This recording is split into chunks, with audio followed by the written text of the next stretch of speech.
Chapter 2. A description of the farmer daughter. The author carried to a market town and then to the metropolis. The particulars of his journey. My mistress had a daughter of 9 years old, a child of towardly parts, for her age, very dexterous at her needle, and skilful in dressing her baby, her mother, and she contrived to fit up the baby cradle for me. Against night, the cradle was put into a small drawer of a cabinet, and the drawer placed upon a hanging shelf for fear of the rats. This was my bed all the time I stayed with those people, though made more convenient by degrees as I began to learn their language and make my wants known. This young girl was so handy that after I had once or twice pulled off my clothes before her, she was able to dress and undress me, though I never gave her that trouble when she would let me do either myself. She made me 7 shirts and some other linen of as fine cloth as could be got,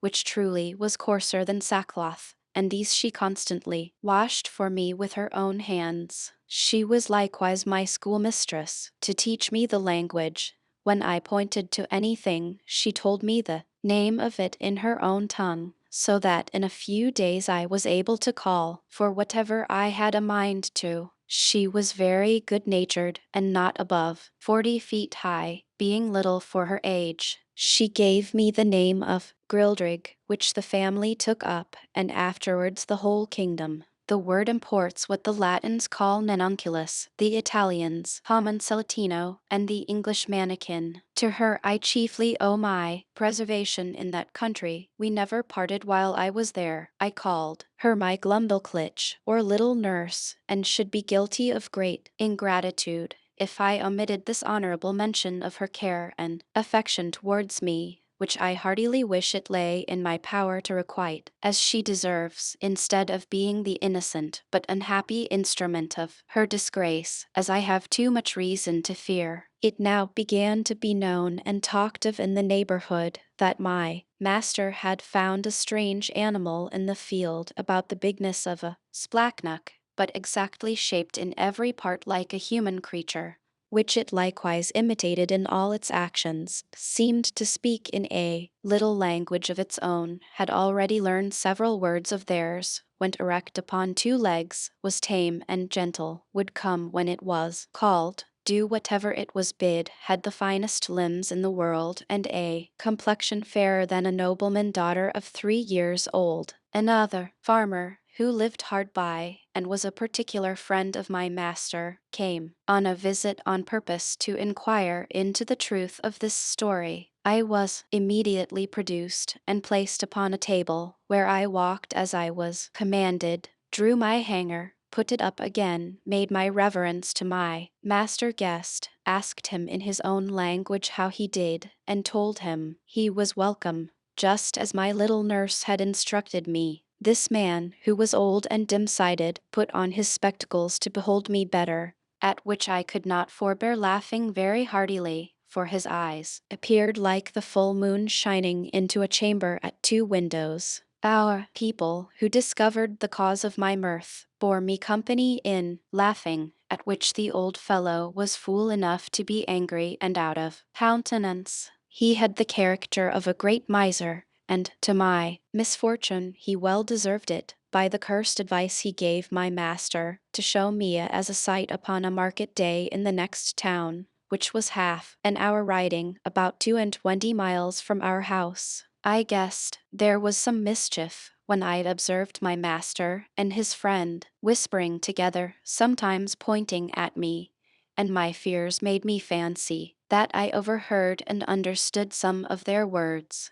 But the next morning Glumdalclitch, my little nurse, told me the whole matter, which she had cunningly picked out from her mother. The poor girl laid me on her bosom and fell a-weeping with shame and grief. She apprehended some mischief would happen to me from rude vulgar folks, who may squeeze me to death, or break one of my limbs by taking me in their hands. She had also observed how modest I was in my nature, how nicely I regarded my honor, and what an indignity I should conceive it to be exposed for money as a public spectacle to the meanest of the people. She said her papa and mamma had promised that Grildrig should be hers, but now she found they meant to serve her as they did last year, when they pretended to give her a lamb, and yet, as soon as it was fat, sold it to a butcher. For my own part, I may truly affirm that I was less concerned than my nurse.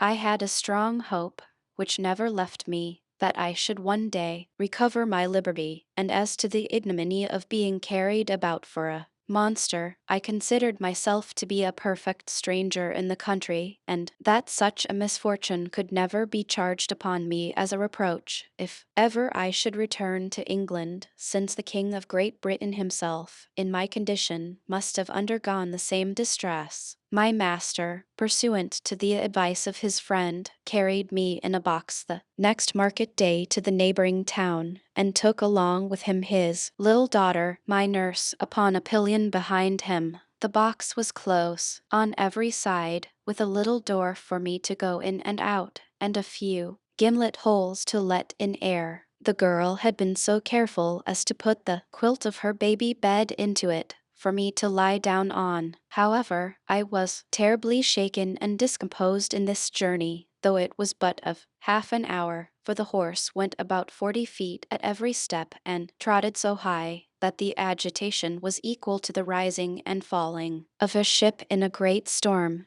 but much more frequent. Our journey was somewhat farther than from London to St. Alban. My master alighted at an inn which he used to frequent, and after consulting a while with the innkeeper and making some necessary preparations, he hired the Grultrud, or crier, to give notice through the town of a strange creature to be seen at the sign of the Green Eagle, not so big as a splachnock, an animal in that country very finely shaped, about 6 feet long, and in every part of the body resembling a human creature, could speak several words and perform 100 diverting tricks. I was placed upon a table in the largest room of the inn, which may be near 300 feet square. My little nurse stood on a low stool close to the table to take care of me and direct what I should do. My master, to avoid a crowd, would suffer only 30 people at a time to see me. I walked about on the table as the girl commanded.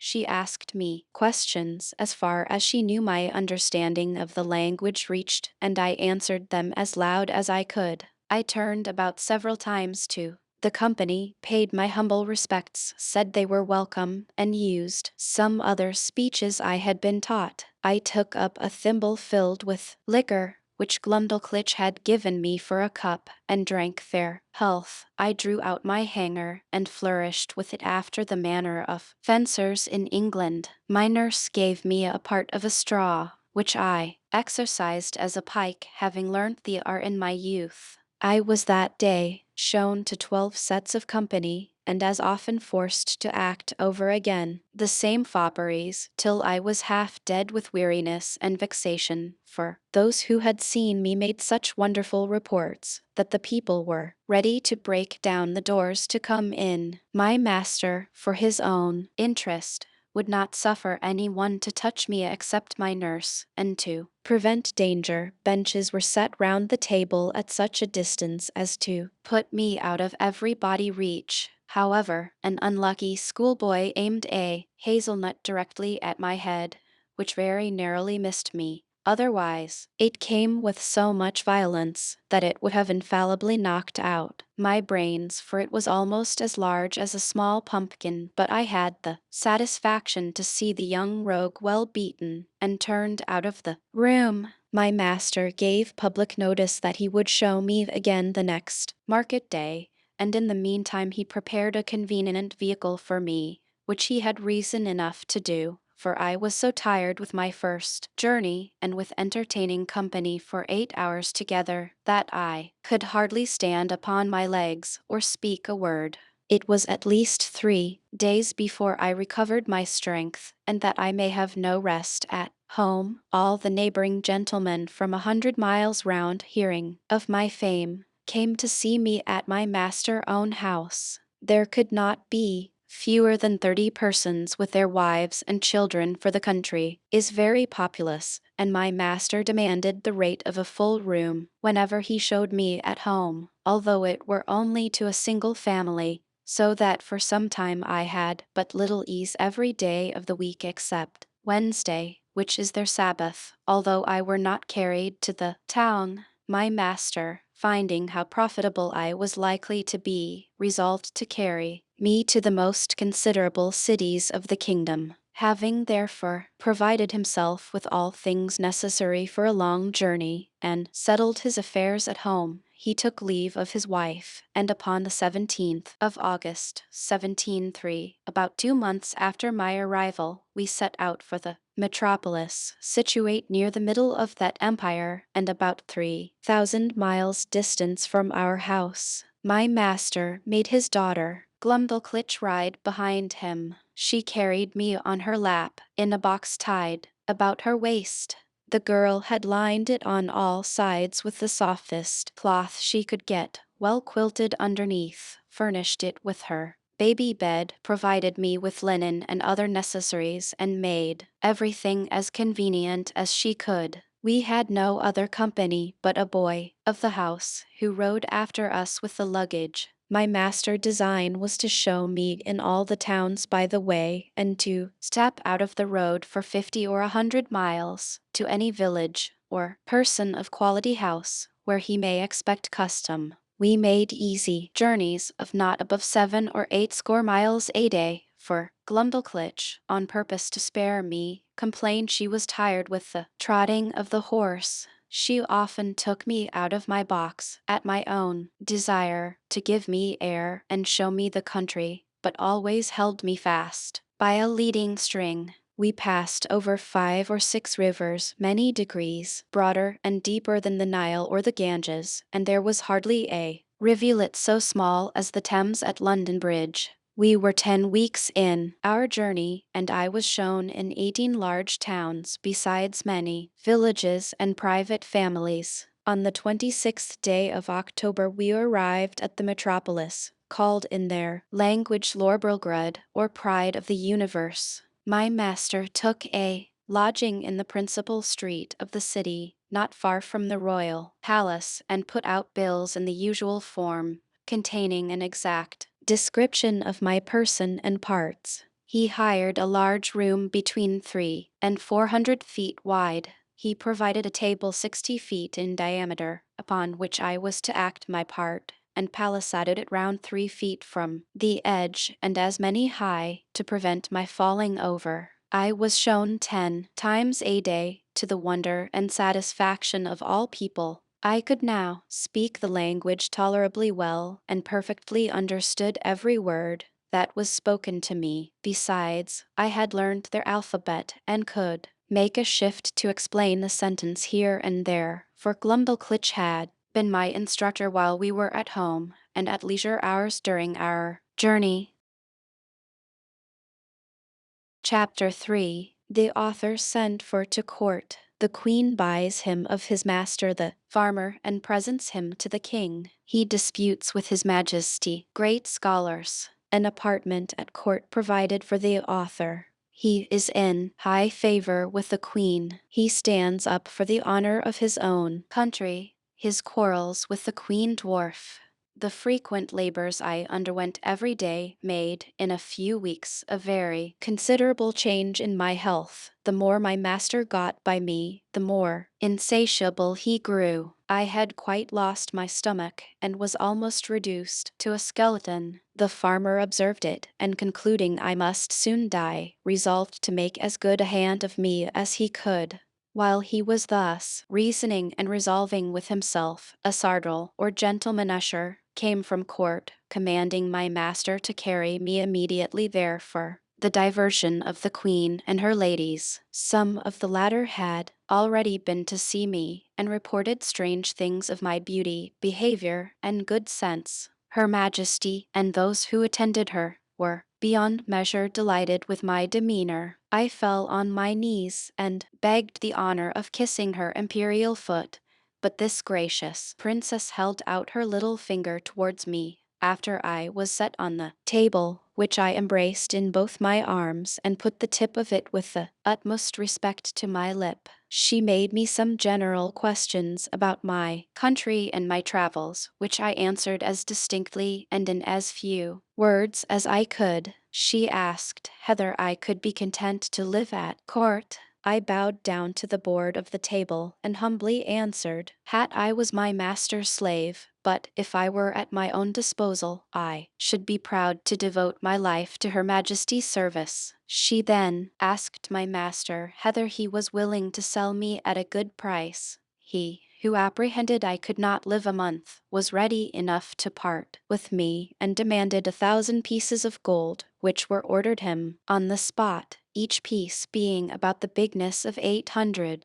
moidores, but allowing for the proportion of all things between that country and Europe, and the high price of gold among them was hardly so great a sum as 1,000 guineas would be in England. I then said to the Queen, in see I was now Her Majesty most humble creature and vassal, I must beg the favor that Glumdalclitch, who had always tended me with so much care and kindness, and understood to do it so well, may be admitted into her service, and continue to be my nurse and instructor. Her Majesty agreed to my petition, and easily got the farmer consent, who was glad enough to have his daughter preferred at court, and the poor girl herself was not able to hide her joy. My late master withdrew, bidding me farewell, and saying he had left me in a good service, to which I replied not a word, only making him a slight bow. The Queen observed my coldness, and, when the farmer was gone out of the apartment, asked me the reason. I made bold to tell Her Majesty had I owed no other obligation to my late master than his not dashing out the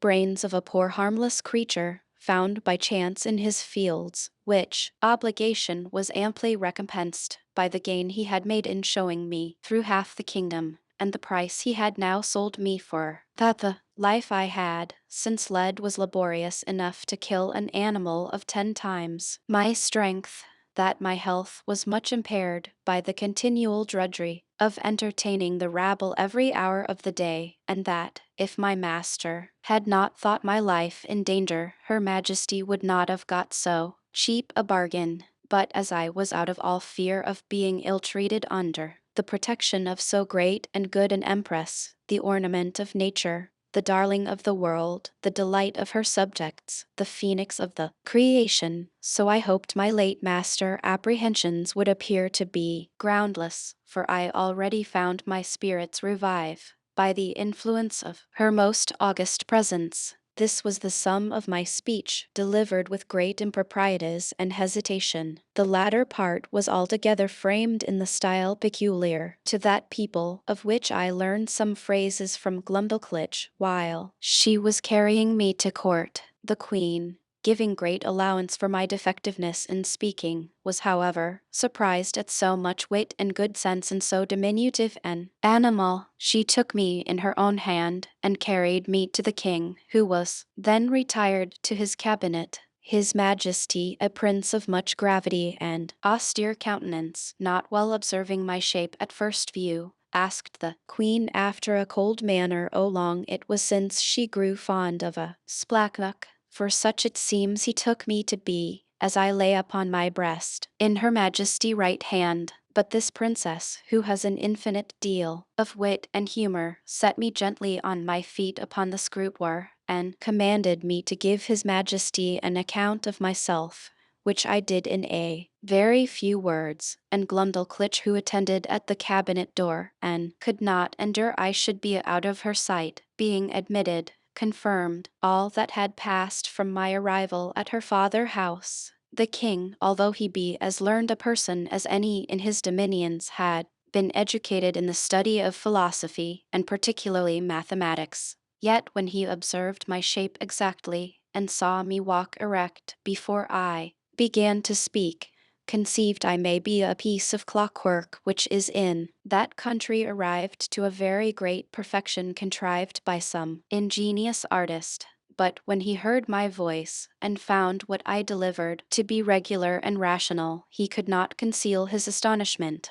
He was by no means satisfied with the relation I gave him of the manner I came into his kingdom, but thought it a story concerted between Glumdalclitch and her father, who had taught me the set of words to make me sell at a better price. Upon this imagination he put several other questions to me, and still received rational answers, no otherwise defective than by a foreign accent and an imperfect knowledge in the language, with some rustic phrases which I had learned at the farmer house, and did not suit the polite style of a court. His Majesty sent for 3 great scholars, who were then in their weekly waiting, according to the custom in that country. These gentlemen, after they had a while examined my shape with much nicety, were of different opinions concerning me. They all agreed that I could not be produced, according to the regular laws of nature, because I was not framed with a capacity of preserving my life, either by swiftness, or climbing of trees, or digging holes in the earth. They observed by my tests, which they viewed with great exactness, that I was a carnivorous animal, yet most quadrupeds being an overmatch for me, and field mice, with some others, too nimble, they could not imagine how I should be able to support myself, unless I fed upon snails and other insects, which they offered, by many learned arguments, to evince that I could not possibly do. One of these virtuosi seemed to think that I may be an embryo, or abortive birth, but this opinion was rejected by the other 2, who observed my limbs to be perfect and finished, and that I had lived several years, as it was manifest from my beard, the stumps of which they plainly discovered through a magnifying glass.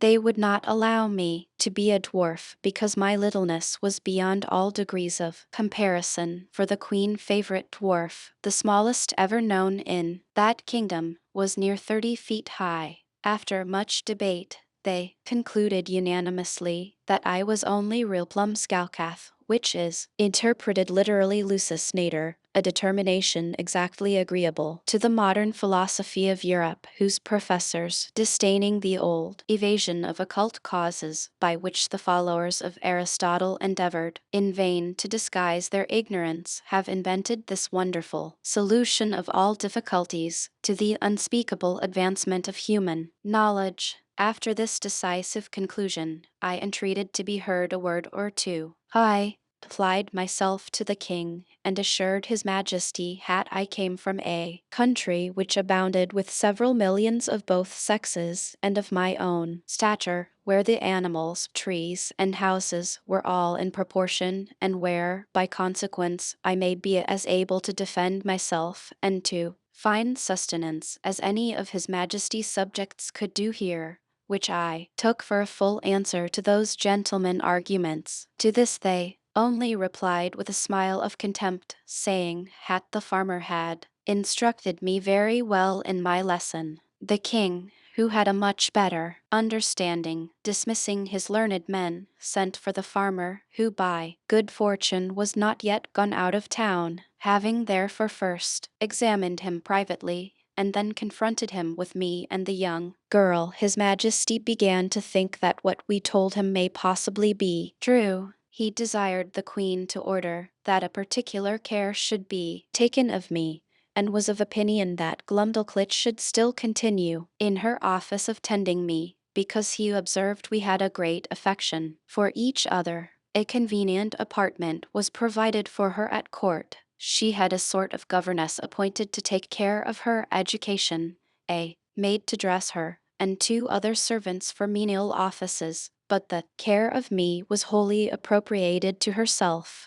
The queen commanded her own cabinet maker to contrive a box that may serve me for a bedchamber after the model that Glumdalclitch and I should agree upon. This man was a most ingenious artist, and according to my direction, in 3 weeks finished for me a wooden chamber of 16 feet square and 12 high, with sash windows, a door, and 2 closets, like a London bedchamber. The board that made the ceiling was to be lifted up and down by 2 hinges, to put in a bed ready furnished by her majesty. Upholsterer which Glumdalclitch took out every day to air, made it with her own hands, and letting it down at night, locked up the roof over me. A nice workman, who was famous for little curiosities, undertook to make me 2 chairs with backs and frames of a substance not unlike ivory, and 2 tables with a cabinet to put my things in. The room was quilted on all sides as well as the floor and the ceiling, to prevent any accident from the carelessness of those who carried me,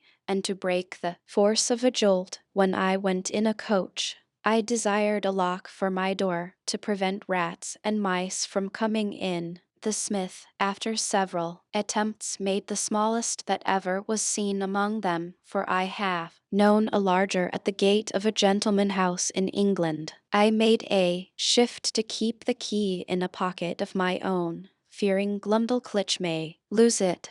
The queen likewise ordered the thinnest silks that could be gotten, to make me clothes not much thicker than an English blanket, very cumbersome till I was accustomed to them. They were after the fashion of the kingdom, partly resembling the Persian and partly the Chinese, and are a very grave and decent habit. The queen became so fond of my company that she could not dine without me. I had a table placed upon the same at which Her Majesty ate, just at her left elbow, and a chair to sit on. Glumdalclitch stood on a stool on the floor near my table, to assist and take care of me. I had an entire set of silver dishes and plates and other necessaries which, in proportion to those of the queen, were not much bigger than what I have seen in a London toy shop for the furniture of a baby house. These my little nurse kept in her pocket in a silver box, and gave me at meals as I wanted them, always cleaning them herself.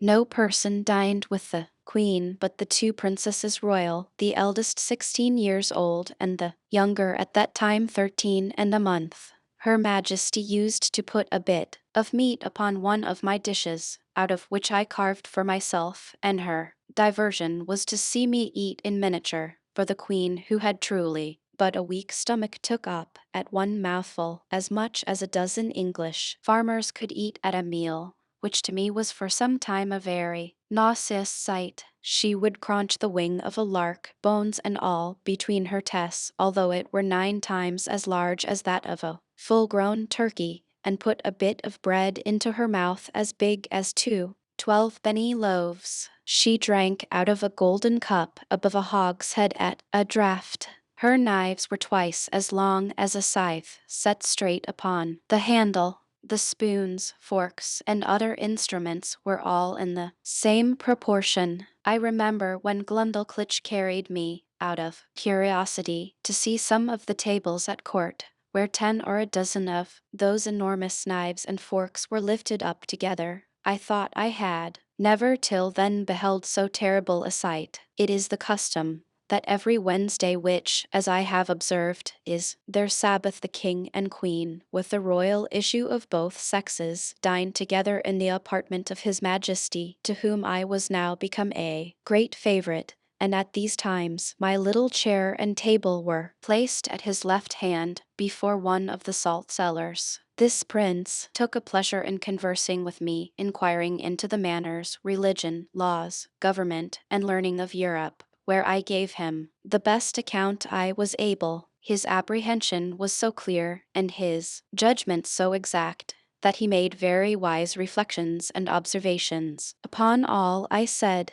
But I confess that, after I had been a little too copious in talking of my own beloved country, of our trade and wars by sea and land, of our schisms in religion and parties in the state, the prejudices of his education prevailed so far that he could not forbear taking me up in his right hand, and stroking me gently with the other, after a hearty fit of laughing, asked me whether I was a Whig or Tory. Then turning to his first minister, who waited behind him with a white staff, near as tall as the mainmast of the royal sovereign, he observed, "O contemptible a thing was human grandeur, which could be mimicked by such diminutive insects as I, and yet," says he, "dare engage these creatures have their titles and distinctions of honor. They contrive little nests and burrows that they call houses and cities. They make a figure in dress and equipage. They love, they fight, they dispute, they cheat,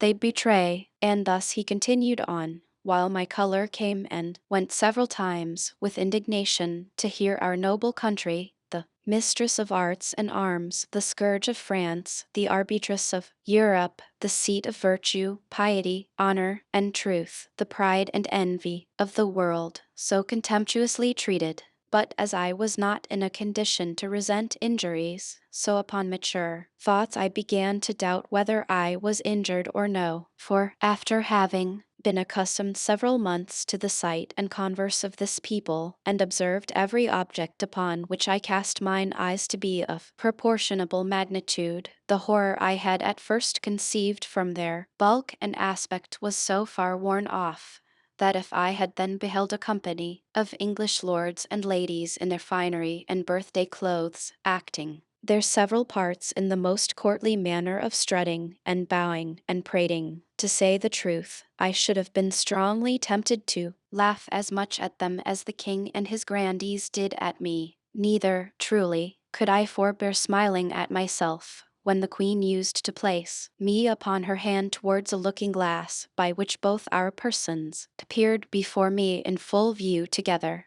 and there could be nothing more ridiculous than the comparison, so that I really began to imagine myself dwindled many degrees below my usual size. Nothing angered and mortified me so much as the queen dwarf, who being of the lowest stature that was ever in that country, for I truly think he was not full 30 feet high, became so insolent at seeing a creature so much beneath him, that he would always affect to swatter and look big as he passed by me in the queen antechamber, while I was standing on some table talking with the lords or ladies of the court, and he seldom failed of a smart word or two upon my littleness, against which I could only revenge myself by calling him brother, challenging him to wrestle, and such repartees as are usually in the mouths of court pages. One day, at dinner, this malicious little cub was so nettled with something I had said to him, that, raising himself upon the frame of her Majesty chair, he took me up by the middle as I was sitting down, not thinking any harm, and let me drop into a large silver bowl of cream, and then ran away as fast as he could. I fell over head and ears, and if I had not been a good swimmer, it may have gone very hard with me, for Glumdalclitch in that instant happened to be at the other end of the room, and the queen was in such a fright that she wanted presence of mind to assist me, but my little nurse ran to my relief, and took me out after I had swallowed above a quart of cream. I was put to bed. However, I received no other damage than the loss of a suit of clothes, which was utterly spoiled. The dwarf was soundly whipped, and as a farther punishment, forced to drink up the bowl of cream into which he had thrown me. Neither was he ever restored to favor, for soon after the queen bestowed him on a lady of high quality, so that I saw him no more, to my very great satisfaction, for I could not tell to what extremities such a malicious urchin may have carried his resentment. He had before served me a scurvy trick, which set the queen a-laughing, although at the same time she was heartily vexed, and would have immediately cashiered him, if I had not been so generous as to intercede. Her Majesty had taken a marrow bone upon her plate, and after knocking out the marrow, placed the bone again in the dish erect as it stood before the dwarf, watching his opportunity, while Glumdalclitch was gone to the sideboard, mounted the stool that she stood on to take care of me at meals, took me up in both hands, and squeezing my legs together, wedged them into the marrow bone above my waist, where I stuck for some time, and made a very ridiculous figure. I believe it was near a minute before any one knew what was become of me, for I thought it below me to cry out. But, as princes seldom get their meat hot, my legs were not scalded, only my stockings and breeches in a sad condition. The dwarf, at my entreaty, had no other punishment than a sound whipping. I was frequently rallied by the queen upon account of my fearfulness, and she used to ask me whether the people of my country were as great cowards as myself. The occasion was this: the kingdom is much pestered with flies in summer, and these odious insects, each of them as big as a Dunstable lark, hardly gave me any rest while I sat at dinner, with their continual humming and buzzing about mine ears. They would sometimes alight upon my victuals and leave their loathsome excrement or spawn behind, which to me was very visible, though not to the natives of that country, whose large optics were not so acute as mine in viewing smaller objects. Sometimes they would fix upon my nose or forehead, where they stung me to the quick, smelling very offensively, and I could easily trace that viscous matter which our naturalists tell us enables those creatures to walk with their feet upwards upon a ceiling. I had much ado to defend myself against these detestable animals, and could not forbear starting when they came on my face. It was the common practice of the dwarf to catch a number of these insects in his hand, as schoolboys do among us, and let them out suddenly under my nose, on purpose to frighten me and divert the queen. My remedy was to cut them in pieces with my knife as they flew in the air, where my dexterity was much admired. I remember one morning when Glundalclitch had set me in a box upon a window, as she usually did in fair days to give me air, for I durst not venture to let the box be hung on a nail out of the window, as we do with cages in England, after I had lifted up one of my sashes and sat down at my table to eat a piece of sweet cake for my breakfast. Above 20 wasps, allured by the smell, came flying into the room, humming louder than the drones of as many bagpipes. Some of them seized my cake and carried it piecemeal away. Others flew about my head and face, confounding me with the noise, and putting me in the utmost terror of their stings. However, I had the courage to rise and draw my hanger, and attack them in the air. I dispatched 4 of them, but the rest got away, and I soon shut my window. These insects were as large as partridges. I took out their stings, found them 1.5 inches long, and as sharp as needles. Chapter 4: The Country Described. A Proposal for Correcting Modern Maps. The King Palace, and some account of the metropolis. The author way of traveling. The chief temple described. I now intend to give the reader a short description of this country, as far as I traveled in it, which was not above 2,000 miles round. Lorbrulgrad, the metropolis. For the queen, whom I always attended, never went farther when she accompanied the king in his progresses, and there stayed till his majesty returned from viewing his frontiers. The whole extent of this prince's dominions reaches about 6,000 miles in length, and from 3 to 5 in breadth, from where I cannot but conclude that our geographers of Europe are in a great error by supposing nothing but sea between Japan and California, for it was ever my opinion that there must be a balance of earth to counterpoise the great continent of Tartary, and therefore they ought to correct their maps and charts by joining this vast tract of land to the northwest parts of America, where I shall be ready to lend them my assistance. The kingdom is a peninsula, terminated to the northeast by a ridge of mountains 30 miles high, which are altogether impassable by reason of the volcanoes upon the tops. Neither do the most learned know what sort of mortals inhabit beyond those mountains, or whether they be inhabited at all. On the 3 other sides it is bounded by the ocean. There is not one seaport in the whole kingdom, and those parts of the coasts into which the rivers issue are so full of pointed rocks, and the sea generally so rough, that there is no venturing with the smallest of their boats, so that these people are wholly excluded from any commerce with the rest of the world.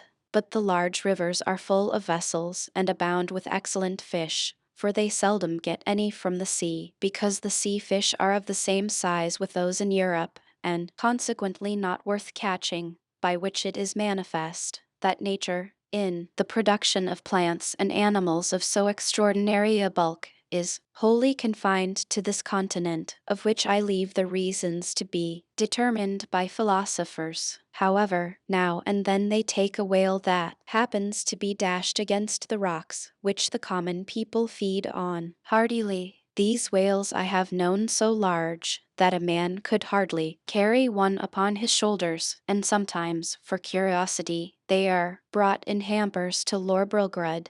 I saw one of them in a dish at the king table, which passed for a rarity, but I did not observe he was fond of it, for I think, truly, the bigness disgusted him, although I have seen one somewhat larger in Greenland. The country is well inhabited, for it contains 51 cities, near 100 walled towns, and a great number of villages. To satisfy my curious reader, it may be sufficient to describe Lorbrulgrud.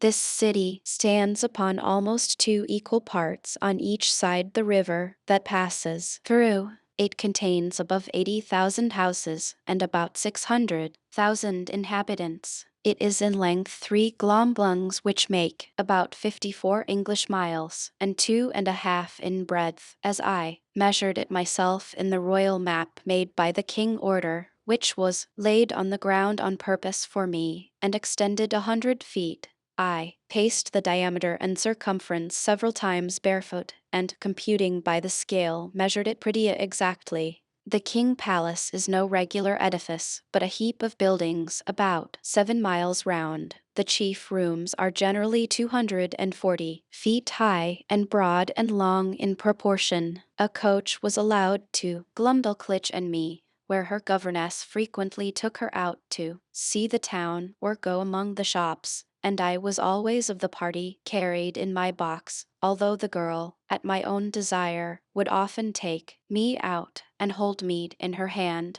that I may more conveniently view the houses and the people as we passed along the streets. I reckoned our coach to be about a square of Westminster Hall, but not altogether so high. However, I cannot be very exact. One day the governess ordered our coachman to stop at several shops where the beggars, watching their opportunity, crowded to the sides of the coach, and gave me the most horrible spectacle that ever a European eye beheld. There was a woman with a cancer in her breast, swelled to a monstrous size, full of holes, in 2 or 3 of which I could have easily crept and covered my whole body. There was a fellow with a wen in his neck larger than 5 woolpacks, and another with a couple of wooden legs, each about 20 feet high. But the most hateful sight of all was the lice crawling on their clothes. I could see distinctly the limbs of these vermin with my naked eye, much better than those of a European louse through a microscope, and their snouts with which they rooted like swine. They were the first I had ever beheld, and I should have been curious enough to dissect one of them if I had had proper instruments, which I unluckily left behind me in the ship, although, truly, the sight was so nauseous that it perfectly turned my stomach. Besides the large box in which I was usually carried, the Queen ordered a smaller one to be made for me, of about 12 feet square and 10 high, for the convenience of traveling, because the other was somewhat too large for Glumdalclitch lap and cumbersome in the coach. It was made by the same artist whom I directed in the whole contrivance. This traveling closet was an exact square, with a window in the middle of 3 of the squares, and each window was latticed with iron wire on the outside to prevent accidents in long journeys. On the 4th side, which had no window, 2 strong staples were fixed, through which the person that carried me, when I had a mind to be on horseback, put a leathern belt and buckled it about his waist. This was always the office of some grave trusty servant, in whom I could confide, whether I attended the king and queen in their progresses, or were disposed to see the gardens, or pay a visit to some great lady or minister of state in the court, when Glumdalclitch happened to be out of order, for I soon began to be known and esteemed among the greatest officers, I suppose, more upon account of their majesties' favor than any merit of my own. In journeys, when I was weary of the coach, a servant on horseback would buckle on my box and place it upon a cushion before him, and there I had a full prospect of the country on three sides from my three windows. I had in this closet a field bed and a hammock hung from the ceiling, two chairs and a table neatly screwed to the floor to prevent being tossed about by the agitation of the horse or the coach. And having been long used to sea voyages, those motions, although sometimes very violent, did not much discompose me. Whenever I had a mind to see the town, it was always in my travelling closet, which Glumdalclitch held in her lap in a kind of open sedan, after the fashion of the country, borne by four men, and attended by two others in the Queen livery. The people, who had often heard of me, were very curious to crowd about the sedan, and the girl was complacent enough to make the bearers stop, and to take me in her hand, that I may be more conveniently seen. I was very desirous to see the chief temple, and particularly the tower belonging to it, which is reckoned the highest in the kingdom. Accordingly, one day my nurse carried me there, but I may truly say I came back disappointed, for the height is not above 3,000 feet, reckoning from the ground to the highest pinnacle top, which, allowing for the difference between the size of those people and us in Europe, is no great matter for admiration, nor at all equal in proportion, if I rightly remember, to Salisbury steeple, but not to detract from a nation to which, during my life, I shall acknowledge myself extremely obliged. It must be allowed that whatever this famous tower wants in height is amply made up in beauty and strength, for the walls are near 100 feet thick, built of hewn stone, of which each is about 40 feet square, and adorned on all sides with statues of gods and emperors, cut in marble larger than the life, placed in their several niches. I measured a little finger which had fallen down from one of these statues, and lay unperceived among some rubbish, and found it exactly 4 feet and an inch in length.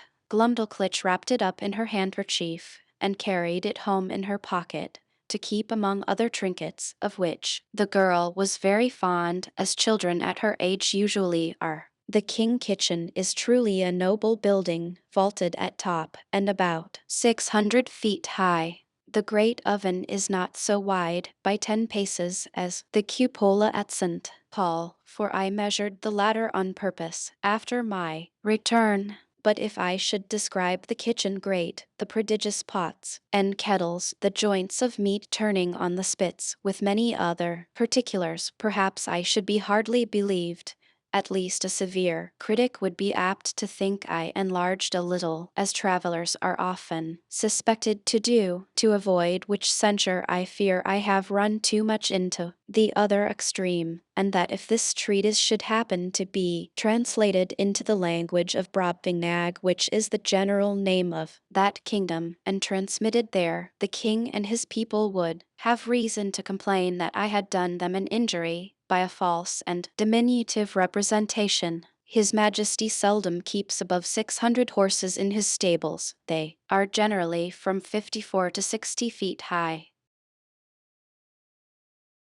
Chapter 5. Several adventures that happened to the author. The execution of a criminal. The author shows his skill in navigation. I should have lived happy enough in that country if my littleness had not exposed me to several ridiculous and troublesome accidents, some of which I shall venture to relate. Glumdalclitch often carried me into the gardens of the court in my smaller box, and would sometimes take me out of it and hold me in her hand, or set me down to walk. I remember, before the dwarf left the queen, he followed us one day into those gardens, and my nurse having set me down, he and I being close together, near some dwarf apple trees, I must needs show my wit by a silly allusion between him and the trees, which happens to hold in their language as it does in ours, upon which the malicious rogue, watching his opportunity, when I was walking under one of them, shook it directly over my head, by which a dozen apples, each of them near as large as a Bristol barrel, came tumbling about my ears. One of them hit me on the back as I chanced to stoop and knocked me down flat on my face, but I received no other hurt, and the dwarf was pardoned at my desire because I had given the provocation. Another day, Glumdalclitch left me on a smooth grass plot to divert myself, while she walked at some distance with her governess. In the meantime, there suddenly fell such a violent shower of hail that I was immediately, by the force of it, struck to the ground, and when I was down, the hailstones gave me such cruel bangs all over the body as if I had been pelted with tennis balls. However, I made a shift to creep on all fours and shelter myself by lying flat on my face on the lee side of a border of lemon thyme, but so bruised from head to foot that I could not go abroad in 10 days. Neither is this at all to be wondered at, because nature, in that country, observing the same proportion through all her operations, a hailstone is near 1800 times as large as one in Europe, which I can assert upon experience, having been so curious as to weigh and measure them. But a more dangerous accident happened to me in the same garden, when my little nurse, believing she had put me in a secure place, which I often entreated her to do, that I may enjoy my own thoughts, and having left my box at home, to avoid the trouble of carrying it, went to another part of the garden with her governess and some ladies of her acquaintance. While she was absent and out of hearing, a small white spaniel that belonged to one of the chief gardeners, having got by accident into the garden, happened to range near the place where I lay. The dog, following the scent, came directly up, and taking me in his mouth, ran straight to his master, wagging his tail, and set me gently on the ground. By good fortune he had been so well taught that I was carried between his tests without the least hurt, or evening tearing my clothes. But the poor gardener, who knew me well and had a great kindness for me, was in a terrible fright. He gently took me up in both his hands and asked me how I did, but I was so amazed and out of breath that I could not speak a word. In a few minutes I came to myself, and he carried me safe to my little nurse, who, by this time, had returned to the place where she left me, and was in cruel agonies when I did not appear, nor answer when she called. She severely reprimanded the gardener on account of his dog,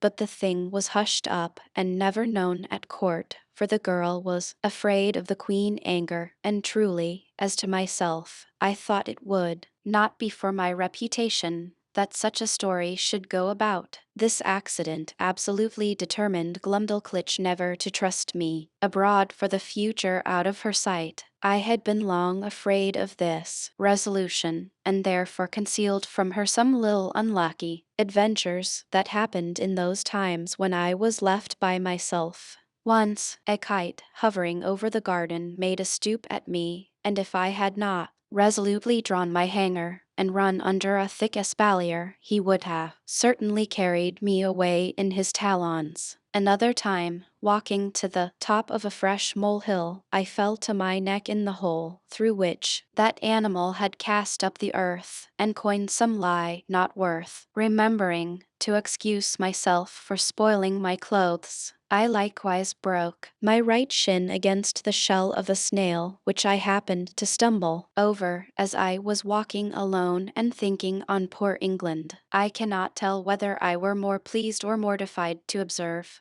in those solitary walks, that the smaller birds did not appear to be at all afraid of me, but would hop about within a yard distance, looking for worms and other food, with as much indifference and security as if no creature at all were near them. I remember a thrush had the confidence to snatch out of my hand with his bill of cake that Glumdalclitch had just given me for my breakfast. When I attempted to catch any of these birds, they would boldly turn against me, endeavoring to peck my fingers, which I durst not venture within their reach, and then they would hop back unconcerned to hunt for worms or snails, as they did before. But one day I took a thick cudgel and threw it with all my strength so luckily at a linnet that I knocked him down, and seizing him by the neck with both my hands, ran with him in triumph to my nurse. However, the bird, who had only been stunned, recovering himself, gave me so many boxes with his wings on both sides of my head and body, though I held him at arm length and was out of the reach of his claws, that I was 20 times thinking to let him go.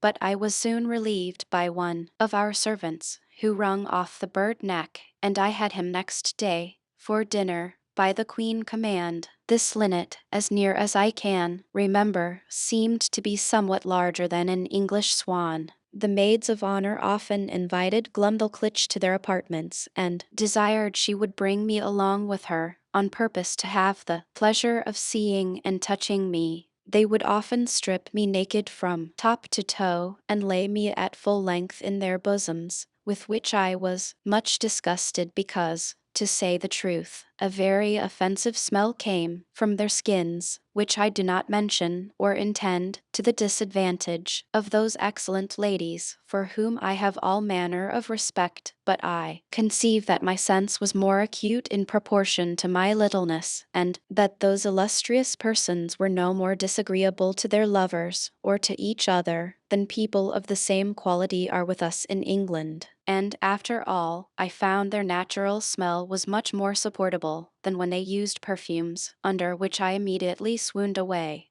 I cannot forget that an intimate friend of mine in Lilliput took the freedom in a warm day, when I had used a good deal of exercise, to complain of a strong smell about me, although I am as little faulty that way as most of my sex, but I suppose his faculty of smelling was as nice with regard to me as mine was to that of this people. Upon this point, I cannot forbear doing justice to the Queen my mistress, and Glumdalclitch my nurse, whose persons were as sweet as those of any lady in England. That which gave me most uneasiness among these maids of honor when my nurse carried me to visit them was to see them use me without any manner of ceremony, like a creature who had no sort of consequence, for they would strip themselves to the skin and put on their smocks in my presence, while I was placed on their toilet, directly before their naked bodies,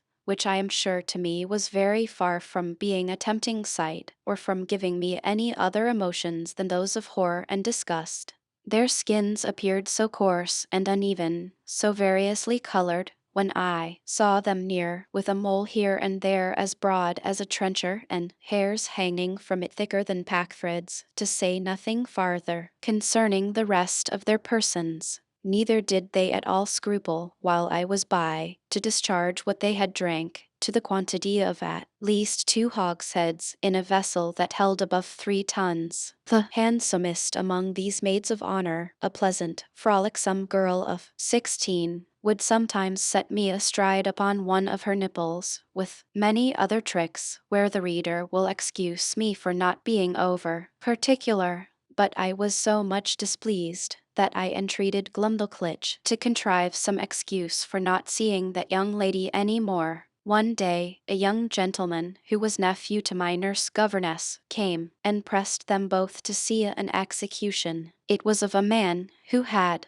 murdered one of that gentleman's intimate acquaintance. Glumdalclitch was prevailed on to be of the company, very much against her inclination, for she was naturally tender-hearted, and as for myself, although I abhorred such kind of spectacles, yet my curiosity tempted me to see something that I thought must be extraordinary. The malefactor was fixed in a chair upon a scaffold erected for that purpose, and his head cut off at one blow with a sword of about 40 feet long. The veins and arteries spouted up such a prodigious quantity of blood, and so high in the air, that the great jet dow at Versailles was not equal to it for the time it lasted, and the head, when it fell on the scaffold floor, gave such a bounce as made me start, although I was at least half an English mile distant. The Queen, who often used to hear me talk of my sea voyages, and took all occasions to divert me when I was melancholy, asked me whether I understood how to handle a sail or an oar, and whether a little exercise of rowing may not be convenient for my health. I answered that I understood both very well, for although my proper employment had been to be surgeon or doctor to the ship, yet often, upon a pinch, I was forced to work like a common mariner.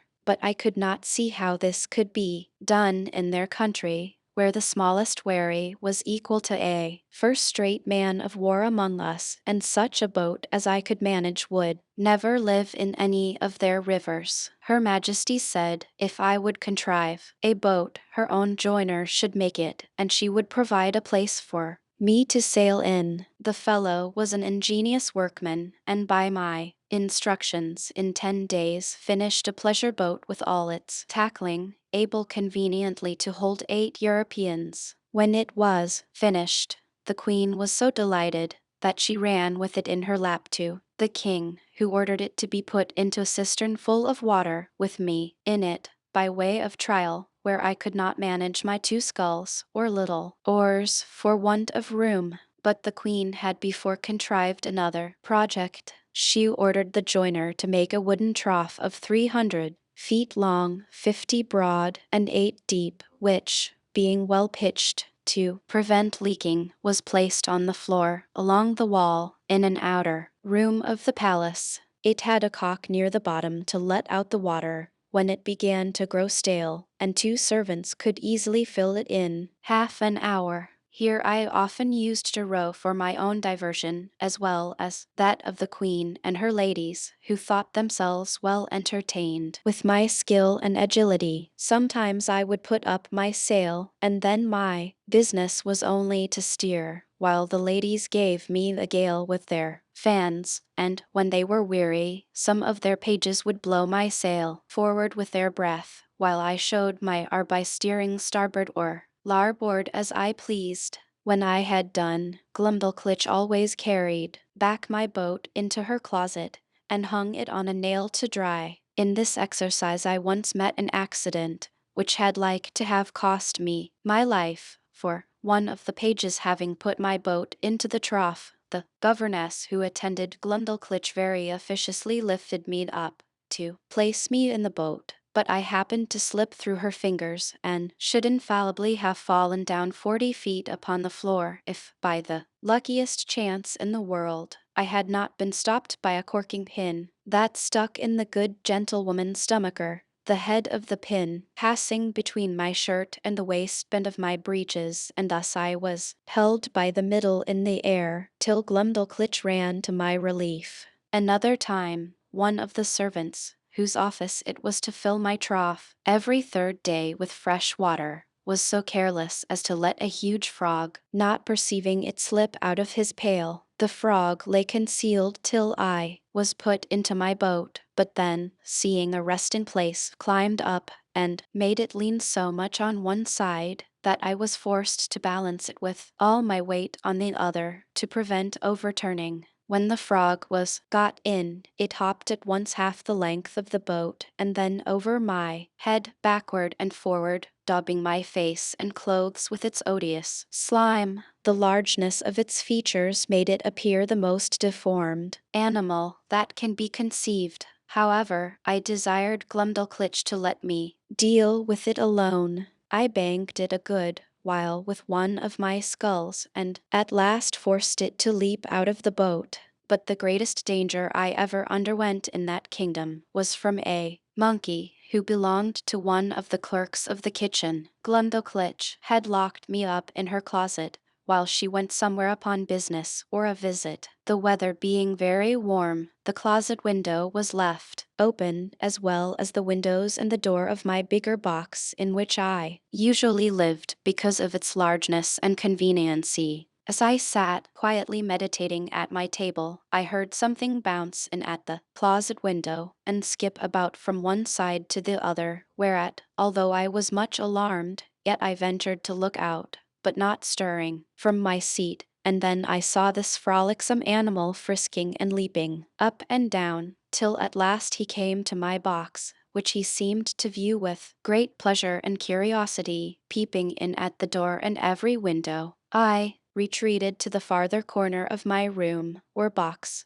but the monkey, looking in at every side, put me in such a fright that I wanted presence of mind to conceal myself under the bed as I may easily have done. After some time spent in peeping, grinning, and chattering, he at last espied me, and reaching one of his paws in at the door, as a cat does when she plays with a mouse. Although I often shifted place to avoid him, he at length seized the lappet of my coat, which, being made of that country silk, was very thick and strong, and dragged me out. He took me up in his right forefoot and held me as a nurse does a child she is going to suckle, just as I have seen the same sort of creature do with a kitten in Europe, and when I offered to struggle he squeezed me so hard that I thought it more prudent to submit. I have good reason to believe that he took me for a young one of his own species, by his often stroking my face very gently with his other paw. In these diversions he was interrupted by a noise at the closet door, as if somebody were opening it, upon which he suddenly leaped up to the window at which he had come in, and from there upon the leads and gutters, walking upon 3 legs and holding me in the 4th, till he clambered up to a roof that was next to ours. I heard Glumdalclitch give a shriek at the moment he was carrying me out.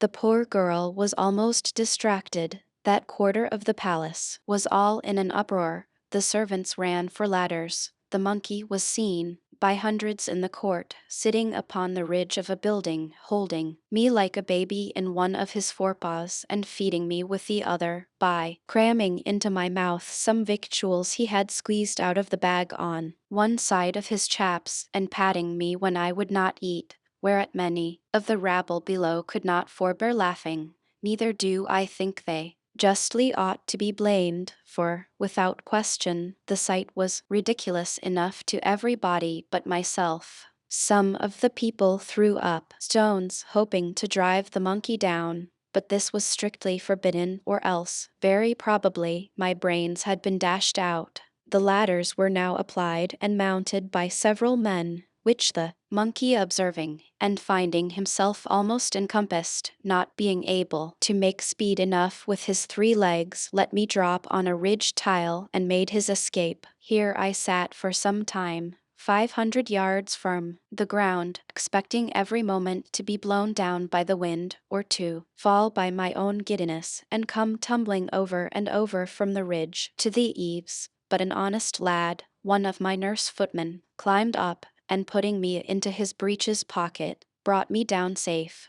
I was almost choked with the filthy stuff the monkey had crammed down my throat, but my dear little nurse picked it out of my mouth with a small needle, and then I fell a-vomiting, which gave me great relief. Yet I was so weak and bruised in the sides with the squeezes given me by this odious animal that I was forced to keep my bed a fortnight. The king, queen, and all the court sent every day to inquire after my health, and Her Majesty made me several visits during my sickness. The monkey was killed and an order made that no such animal should be kept about the palace. When I attended the king after my recovery, to return him thanks for his favors, he was pleased to rally me a good deal upon this adventure. He asked me what my thoughts and speculations were, while I lay in the monkey paw, how I liked the victuals he gave me, his manner of feeding, and whether the fresh air on the roof had sharpened my stomach. He desired to know what I would have done upon such an occasion in my own country. I told His Majesty that in Europe we had no monkeys except such as were brought for curiosity from other places, and so small that I could deal with a dozen of them together if they presumed to attack me. And as for that monstrous animal with whom I was so lately engaged, it was truly as large as an elephant, if my fears had suffered me to think so far as to make use of my hanger, looking fiercely, and clapping my hand on the hilt as I spoke, and he poked his paw into my chamber. Perhaps I should have given him such a wound as would have made him glad to withdraw it with more haste than he put it in. This I delivered in a firm tone, like a person who was jealous lest his courage should be called in question. However, my speech produced nothing else beside a loud laughter, which all the respect due to his majesty from those about him could not make them contain. This made me reflect how vain an attempt it is for a man to endeavor to do himself honor among those who are out of all degree of equality or comparison with him. And yet I have seen the moral of my own behavior very frequent in England since my return, where a little contemptible varlet, without the least title to birth, person, wit, or common sense, shall presume to look with importance and put himself upon a foot with the greatest persons of the kingdom. I was every day furnishing the court with some ridiculous story, and Glumdalclitch, although she loved me to excess, yet was arch enough to inform the queen, whenever I committed any folly that she thought would be diverting to her majesty. The girl, who had been out of order, was carried by her governess to take the air about an hour distance, or 30 miles from town. They alighted out of the coach near a small footpath in a field, and Glumdalclitch setting down my travelling box, I went out of it to walk. There was a cow dung in the path, and I must need try my activity by attempting to leap over it. I took a run, but unfortunately jumped short and found myself just in the middle up to my knees. Chapter 6. Several contrivances of the author to please the king and queen. He shows his skill in music. The king inquires into the state of England, which the author relates to him. The king observations thereon. I used to attend the king levee once or twice a week, and had often seen him under the barber hand, which truly was at first very terrible to behold, for the razor was almost twice as long as an ordinary scythe. His majesty, according to the custom of the country, was only shaved twice a week. I once prevailed on the barber to give me some of the suds, or lather, out of which I picked 40 or 50 of the strongest stumps of hair. I then took a piece of fine wood and cut it like the back of a comb, making several holes in it at equal distances with as small a needle as I could get from Glumdalclitch. I fixed in the stumps so artificially, scraping and sloping them with my knife toward the points, that I made a very tolerable comb, which was a seasonable supply, my own being so much broken in the tess that it was almost useless. Neither did I know any artist in that country so nice and exact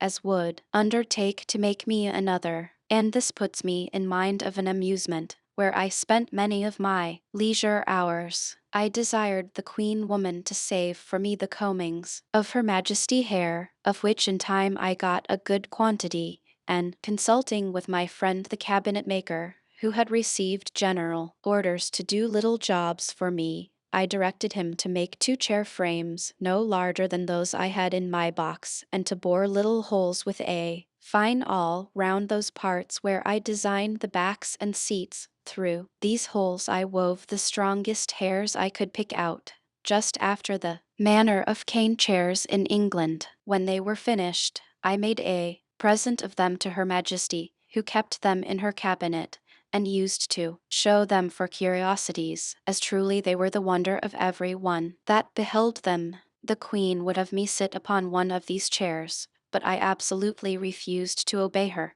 protesting I would rather die than place a dishonorable part of my body on those precious hairs that once adorned her majesty's head. Of these hairs, as I had always a mechanical genius, I likewise made a neat little purse about 5 feet long, with her majesty name deciphered in gold letters, which I gave to Glumdalclitch by the queen consent. To say the truth, it was more for show than use, being not of strength to bear the weight of the larger coins, and therefore she kept nothing in it but some little toys that girls are fond of. The king, who delighted in music, had frequent concerts at court, to which I was sometimes carried and set in my box on a table to hear them, but the noise was so great that I could hardly distinguish the tunes. I am confident that all the drums and trumpets of a royal army, beating and sounding together just at your ears, could not equal it. My practice was to have my box removed from the place where the performers sat, as far as I could then to shut the doors and windows of it and draw the window curtains, after which I found their music not disagreeable. I had learned in my youth to play a little upon the spinet.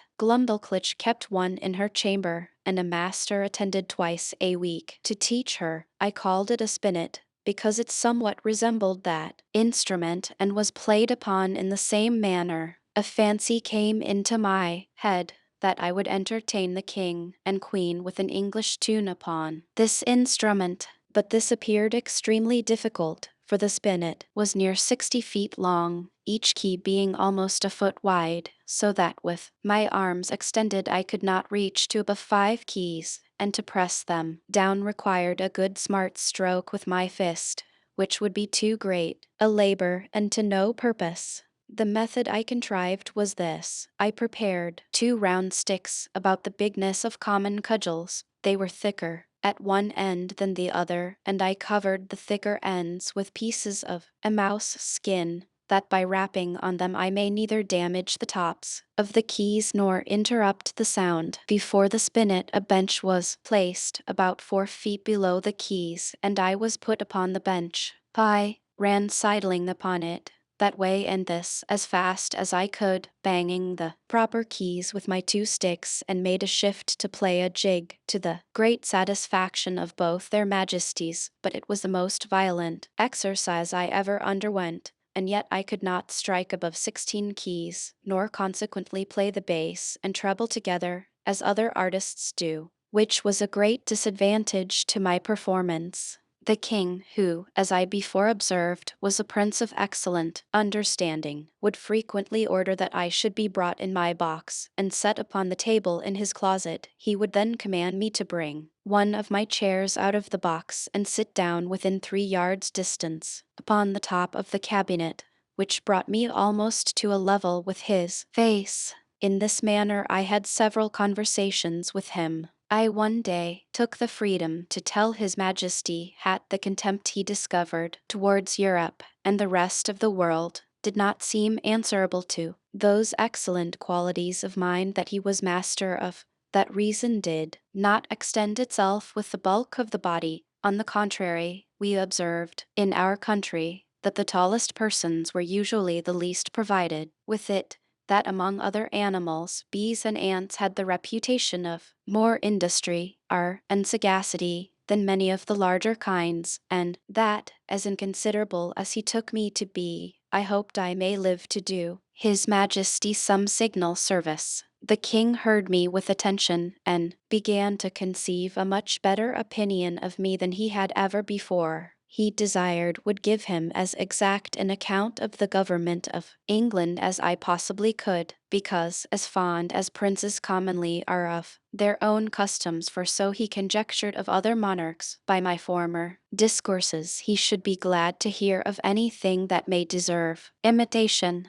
Imagine with thyself, courteous reader, how often I then wished for the tongue of Demosthenes or Cicero, that may have enabled me to celebrate the praise of my own dear native country in a style equal to its merits and felicity. I began my discourse by informing His Majesty that our dominions consisted of 2 islands, which composed 3 mighty kingdoms under one sovereign, beside our plantations in America. I dwelt long upon the fertility of our soil and the temperature of our climate. I then spoke at large upon the constitution of an English Parliament, partly made up of an illustrious body called the House of Peers, persons of the noblest blood and of the most ancient and ample patrimonies. I described that extraordinary care always taken of their education in arts and arms, to qualify them for being counselors both to the king and kingdom, to have a share in the legislature,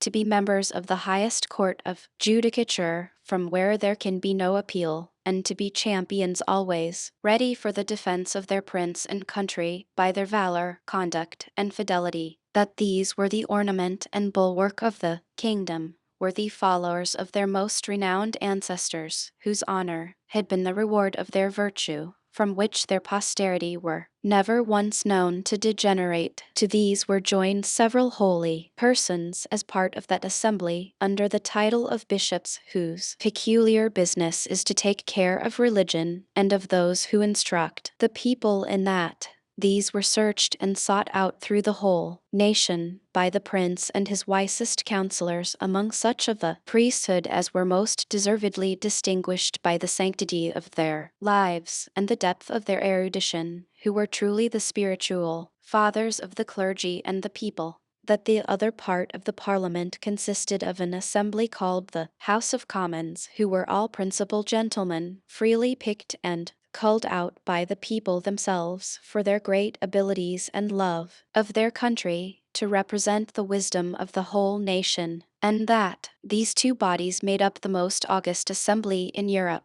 to whom, in conjunction with the prince, the whole legislature is committed. I then descended to the courts of justice, over which the judges, those venerable sages and interpreters of the law, presided for determining the disputed rights and properties of men, as well as for the punishment of vice and protection of innocence. I mentioned the prudent management of our treasury, the valor and achievements of our forces by sea and land. I computed the number of our people by reckoning how many millions there may be of each religious sect or political party among us. I did not omit evening our sports and pastimes, or any other particular which I thought may redound to the honor of my country. And I finished all with a brief historical account of affairs and events in England for about 100 years past. This conversation was not ended under 5 audiences, each of several hours, and the king heard the whole with great attention, frequently taking notes of what I spoke, as well as memorandums of what questions he intended to ask me. When I had put an end to these long discourses, His Majesty, in a 6th audience, consulting his notes, proposed many doubts, queries, and objections upon every article. He asked what methods were used to cultivate the minds and bodies of our young nobility, and in what kind of business they commonly spent the first and teachable parts of their lives. What course was taken to supply that assembly when any noble family became extinct? What qualifications were necessary in those who are to be created new lords? Whether the humor of the prince, a sum of money to a court lady, or a design of strengthening a party opposite to the public interest, ever happened to be the motive in those advancements? What share of knowledge these lords had in the laws of their country, and how they came by it,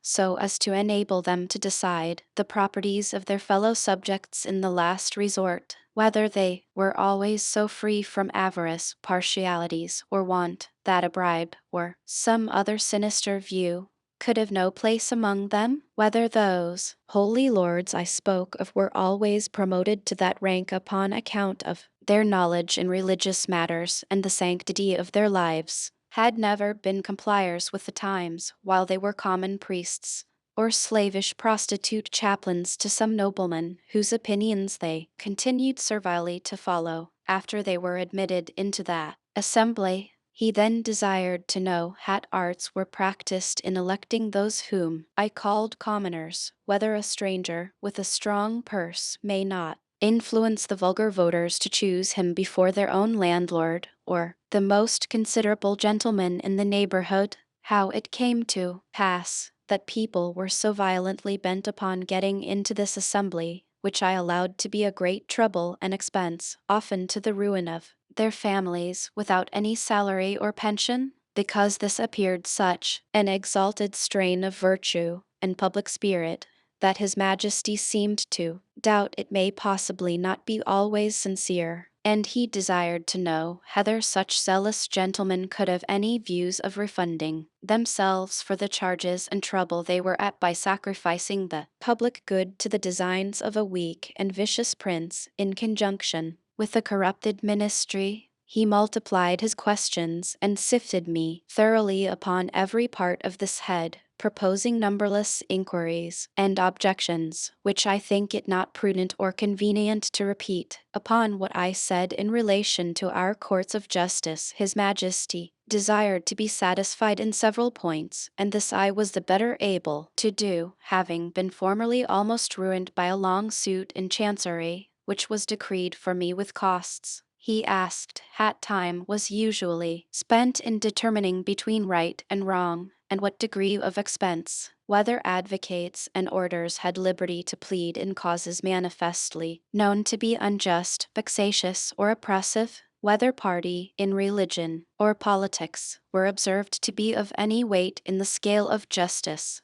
whether those pleading orators were persons educated in the general knowledge of equity or only in provincial, national, and other local customs, whether they or their judges had any part in penning those laws which they assumed the liberty of interpreting and glossing upon at their pleasure, whether they had ever at different times pleaded for and against the same cause and cited precedents to prove contrary opinions, whether they were a rich or a poor corporation, whether they received any pecuniary reward for pleading or delivering their opinions, and particularly whether they were ever admitted as members in the lower Senate. He fell next upon the management of our treasury, and said, "E thought my memory had failed me, because I computed our taxes at about 5 or 6 millions a year, and when I came to mention the issues he found they sometimes amounted to more than double, for the notes he had taken were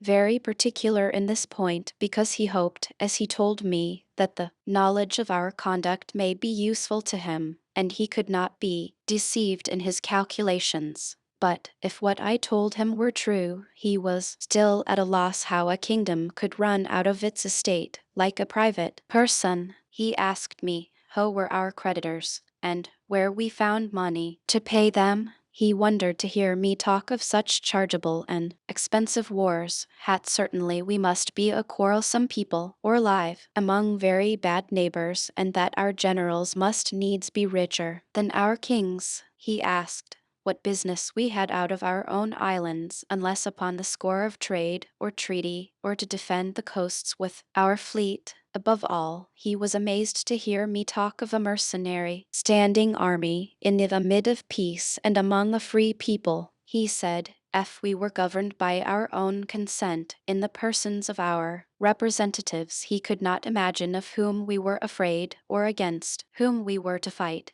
and would hear my opinion whether a private man house may not be better defended by himself, his children, and family, than by half a dozen rascals picked up at a venture in the streets for small wages, who may get 100 times more by cutting their throats. He laughed at my kind of arithmetic, as he was pleased to call it, and reckoning the numbers of our people by a computation drawn from the several sects among us in religion and politics. He said, "Ye knew no reason why those who entertain opinions prejudicial to the public should be obliged to change, or should not be obliged to conceal them. And as it was tyranny in any government to require the first, so it was weakness not to enforce the second. For a man may be allowed to keep poisons in his closet, but not to vend them about for cordials." He observed hat among the diversions of our nobility and gentry I had mentioned gaming. He desired to know at what age this entertainment was usually taken up,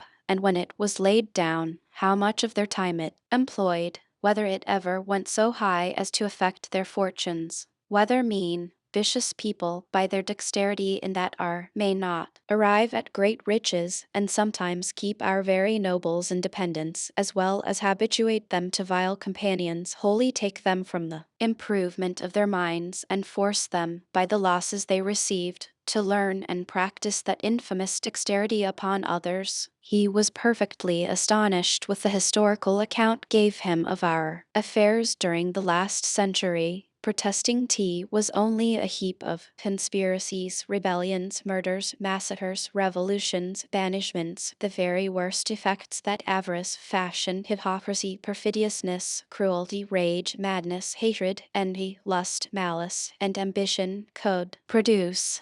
His Majesty in another audience was at the pains to recapitulate the sum of all I had spoken, compared the questions he made with the answers I had given, then taking me into his hands and stroking me gently, delivered himself in these words, which I shall never forget, nor the manner he spoke them in. Why, little friend Grildrig, you have made a most admirable panegyric upon your country. You have clearly proved that ignorance, idleness, and vice are the proper ingredients for qualifying a legislator, that laws are best explained, interpreted, and applied by those whose interest and abilities lie in perverting, confounding, and eluding them. I observe among you some lines of an institution which, in its original, may have been tolerable, but these half erased, and the rest wholly blurred and blotted by corruptions. It does not appear, from all you have said, how any one perfection is required toward the procurement of any one station among you, much less that men are ennobled on account of their virtue, that priests are advanced for their piety or learning, soldiers for their conduct or valor, judges for their integrity, senators for the love of their country, or counselors for their wisdom. As for yourself, continued the king, who have spent the greatest part of your life in traveling, I am well disposed to hope you may hitherto have escaped many vices of your country. Chapter 7. The author love of his country. He makes a proposal of much advantage to the king, which is rejected. The king great ignorance in politics. The learning of that country very imperfect and confined. The laws and military affairs and parties in the state. Nothing but an extreme love of truth could have hindered me from concealing this part of my story. It was in vain to discover my resentments, which were always turned into ridicule, and I was forced to rest with patience, while my noble and beloved country was so injuriously treated. I am as heartily sorry as any of my readers can possibly be that such an occasion was given. But this prince happened to be so curious and inquisitive upon every particular, that it could not consist, either with gratitude or good manners, to refuse giving him what satisfaction I was able. Yet thus much I may be allowed to say in my own vindication, that I artfully eluded many of his questions, and gave to every point a more favorable turn, by many degrees, than the strictness of truth would allow. For I have always borne that laudable partiality to my own country, which Dionysius Halicarnassensis, with so much justice, recommends to an historian. I would hide the frailties and deformities of my political mother, and place her virtues and beauties in the most advantageous light. This was my sincere endeavor in those many discourses I had with that monarch, although it unfortunately failed of success. But great allowances should be given to a king who lives wholly secluded from the rest of the world, and must therefore be altogether unacquainted with the manners and customs that most prevail in other nations, the want of which knowledge will ever produce many prejudices, and a certain narrowness of thinking, from which we and the politer countries of Europe are wholly exempted. And it would be hard truly, if so remote a prince notions of virtue and vice were to be offered as a standard for all mankind, to confirm what I have now said, and further to show the miserable effects of a confined education. I shall here insert a passage which will hardly obtain belief, in hopes to ingratiate myself further into His Majesty favor. I told him of an invention discovered between 300 and 400 years ago, to make a certain powder into a heap, of which the smallest spark of fire falling would kindle the whole in a moment, although it were as big as a mountain, and make it all fly up in the air together, with a noise and agitation greater than thunder. That a proper quantity of this powder rammed into a hollow tube of brass or iron, according to its bigness, would drive a ball of iron or lead with such violence and speed as nothing was able to sustain its force. That The largest balls thus discharged would not only destroy whole ranks of an army at once, but batter the strongest walls to the ground, sink down ships with 1,000 men in each to the bottom of the sea, and when linked together by a chain, would cut through masts and rigging, divide hundreds of bodies in the middle, and lay all waste before them. That we often put this powder into large hollow balls of iron, and discharged them by an engine into some city we were besieging, which would rip up the pavements, tear the houses to pieces, burst and throw splinters on every side, dashing out the brains of all who came near. That I knew the ingredients very well, which were cheap and common. I understood the manner of compounding them, and could direct his workmen how to make those tubes of a size proportionable to all other things in his Majesty kingdom, and the largest need not be above 100 feet long, 20 or 30 of which tubes, charged with the proper quantity of powder and balls, would batter down the walls of the strongest town in his dominions in a few hours, or destroy the whole metropolis, if ever it should pretend to dispute his absolute commands. This I humbly offered to His Majesty as a small tribute of acknowledgment in turn for so many marks that I had received of his royal favor and protection. The king was struck with horror at the description I had given of those terrible engines and the proposal I had made. He was amazed how so impotent and groveling an insect as I, these were his expressions, could entertain such inhuman ideas, and in so familiar a manner as to appear wholly unmoved at all the scenes of blood and desolation which I had painted as the common effects of those destructive machines, of which, he said, evil genius, enemy to mankind, must have been the first contriver.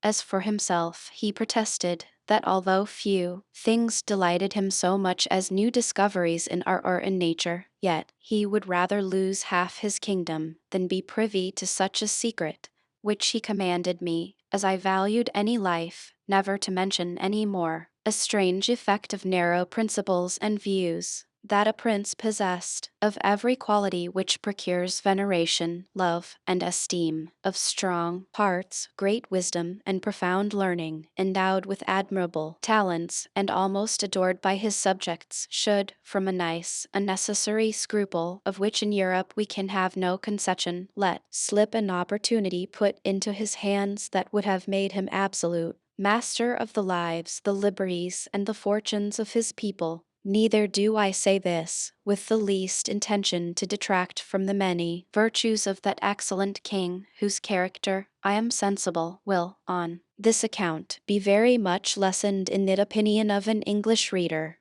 But I take this defect among them to have risen from their ignorance, by not having hitherto reduced politics into a science, as the more acute wits of Europe have done. For I remember very well, in a discourse one day with the king, when I happened to say here were several thousand books among us written upon the art of government, it gave him directly, contrary to my intention, a very mean opinion of our understandings. He professed both to abominate and despise all mystery, refinement, and intrigue, either in a prince or a minister. He could not tell what I meant by secrets of state, where an enemy, or some rival nation, were not in the case. He confined the knowledge of governing within very narrow bounds, to common sense and reason, to justice and lenity, to the speedy determination of civil and criminal causes, with some other obvious topics which are not worth considering. And he gave it for his opinion that whoever could make 2 ears of corn, or 2 blades of grass, to grow upon a spot of ground where only one grew before, would deserve better of mankind and do more essential service to his country than the whole race of politicians put together. The learning of this people is very defective, consisting only in morality, history, poetry, and mathematics, where they must be allowed to excel. But the last of these is wholly applied to what may be useful in life, to the improvement of agriculture and all mechanical arts, so that among us it would be little esteemed. And as to ideas, entities, abstractions, and transcendentals, I could never drive the least conception into their heads. No law in that country must exceed in words the number of letters in their alphabet, which consists only of 22, but truly few of them extend evening to that length.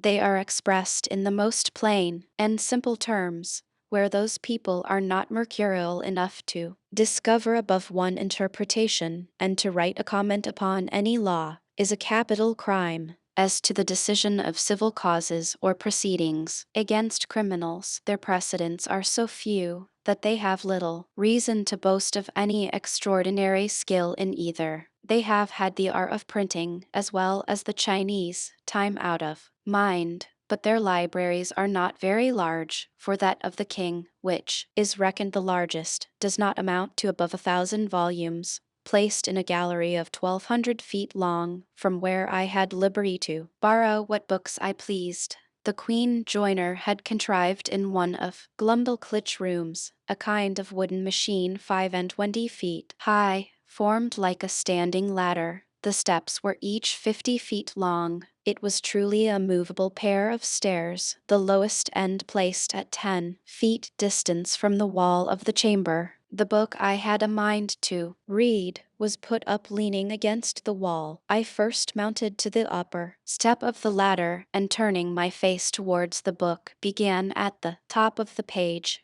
and so walking to the right and left about 8 or 10 paces, according to the length of the lines, till I had gotten a little below the level of mine eyes, and then descending gradually till I came to the bottom, after which I mounted again and began the other page in the same manner, and so turned over the leaf, which I could easily do with both my hands, for it was as thick and stiff as a pasteboard, and in the largest folios not above 18 or 20 feet long.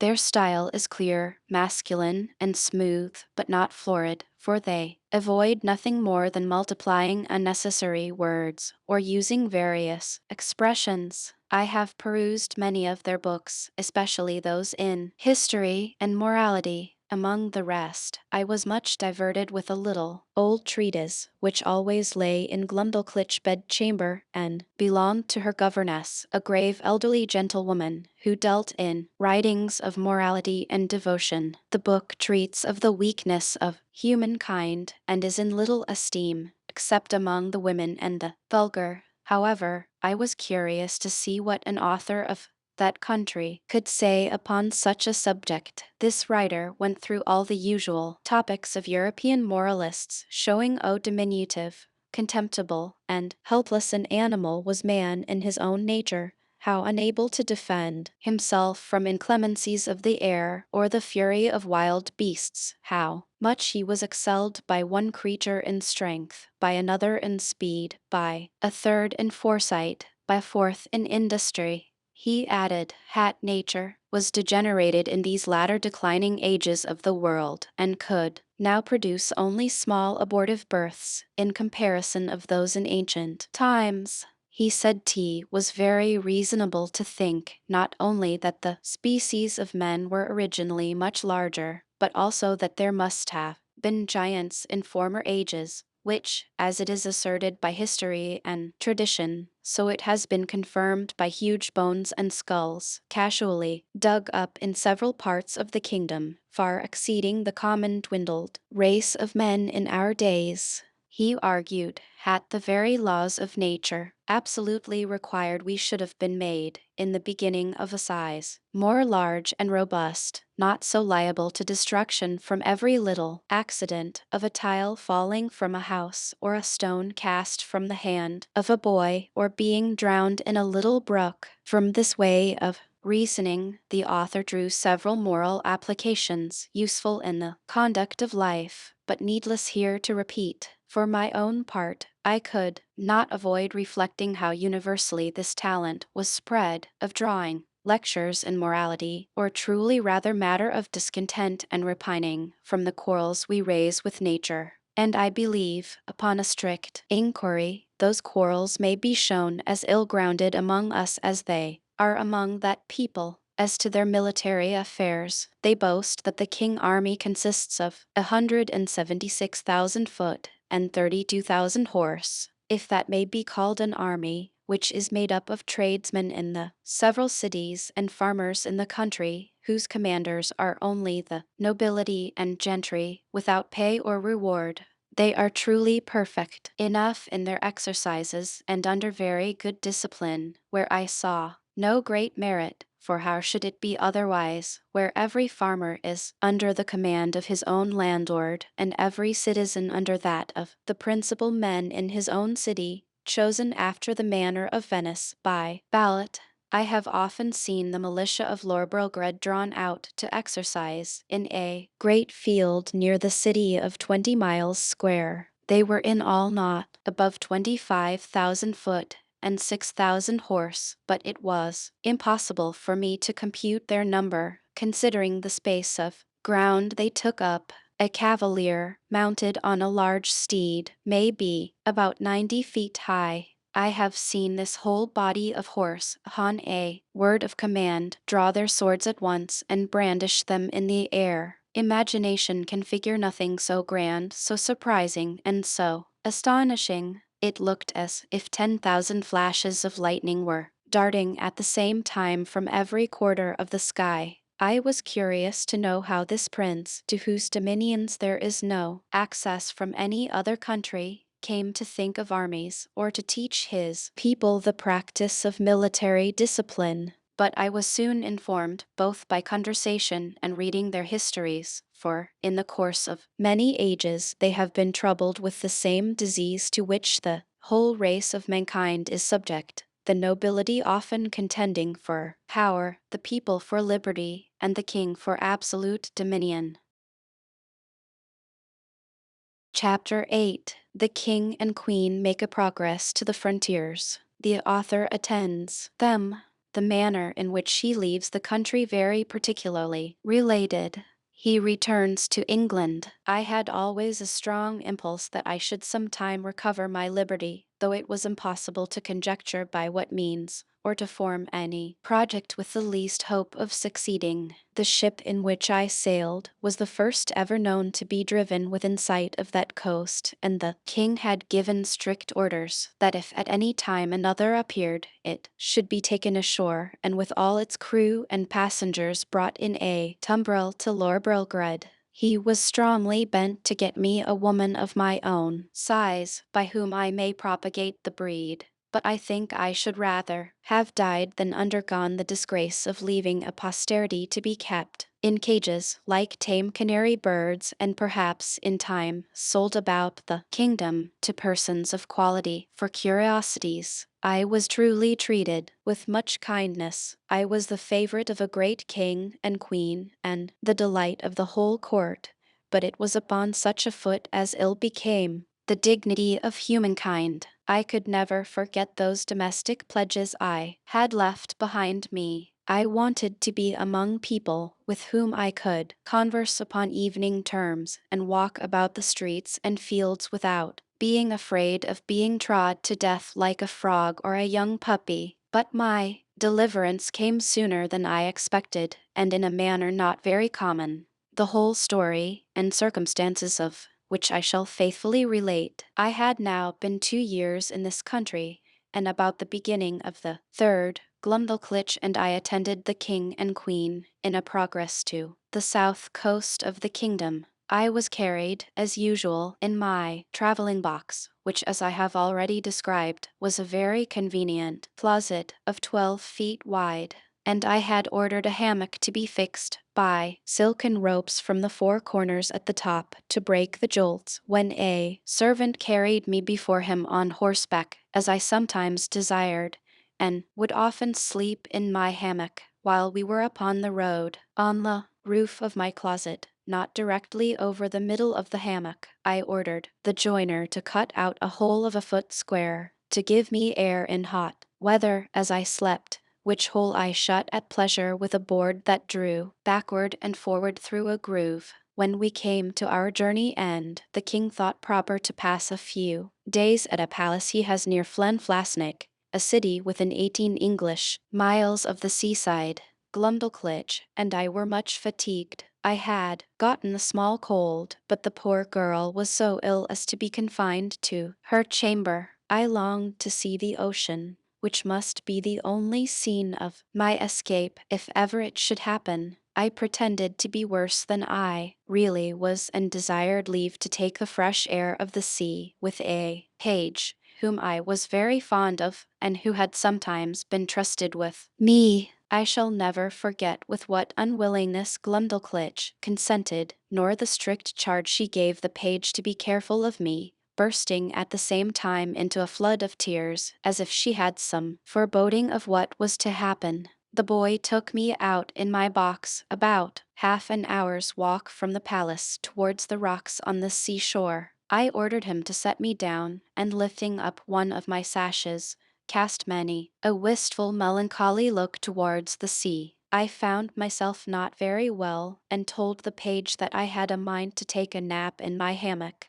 which I hoped would do me good. I got in, and the boy shut the window close down to keep out the cold. I soon fell asleep, and all I can conjecture is while I slept, the page, thinking no danger could happen, went among the rocks to look for birds' eggs, having before observed him from my window searching about, and picking up one or two in the clefts. Be that as it will, I found myself suddenly awaked with a violent pull upon the ring, which was fastened at the top of my box for the conveniency of carriage.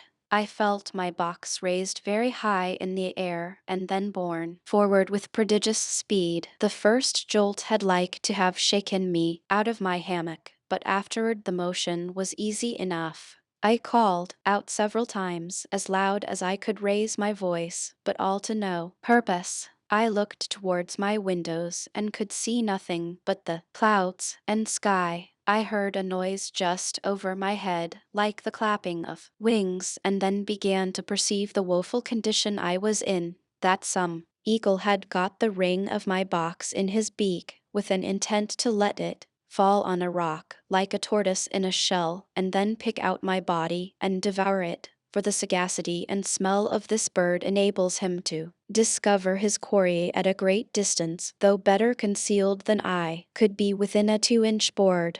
In a little time, I observed the noise and flutter of wings to increase very fast, and my box was tossed up and down like a sign in a windy day. I heard several bangs or buffets, as I thought given to the eagle, for such I am certain it must have been that held the ring of my box in his beak, and then, all on a sudden, felt myself falling perpendicularly down for above a minute, but with such incredible swiftness that I almost lost my breath. My fall was stopped by a terrible squash that sounded louder to my ears than the cataract of Niagara, after which I was quite in the dark for another minute, and then my box began to rise so high that I could see light from the tops of the windows. I now perceived I was fallen into the sea. My box, by the weight of my body, the goods that were in, and the broad plates of iron fixed for strength at the 4 corners of the top and bottom, floated about 5 feet deep in water. I did then and do now suppose that the eagle which flew away with my box was pursued by 2 or 3 others and forced to let me drop,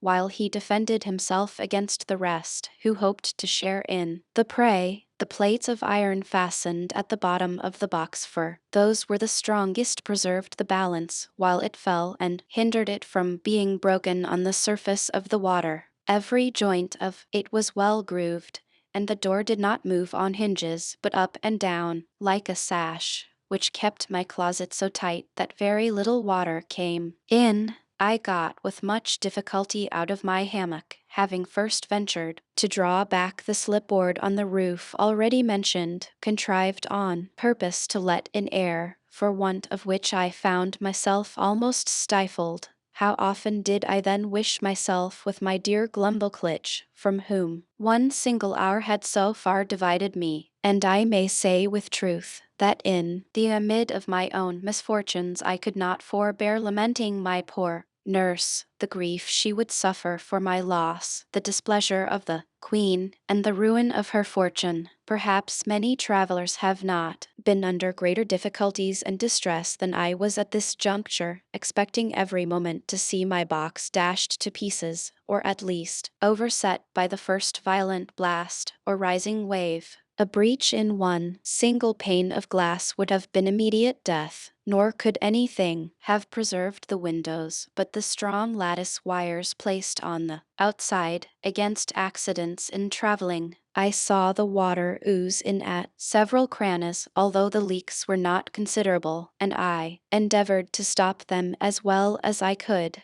I was not able to lift up the roof of my closet, which otherwise I certainly should have done, and sat on the top of it, where I may at least preserve myself some hours longer than by being shut up, as I may call it, in the hold. Or, if I escaped these dangers for a day or two, what could I expect but a miserable death of cold and hunger? I was 4 hours under these circumstances, expecting and truly wishing every moment to be my last. I have already told the reader that there were 2 strong staples fixed upon that side of my box which had no window, and into which the servant, who used to carry me on horseback, would put a leathern belt and buckle it about his waist.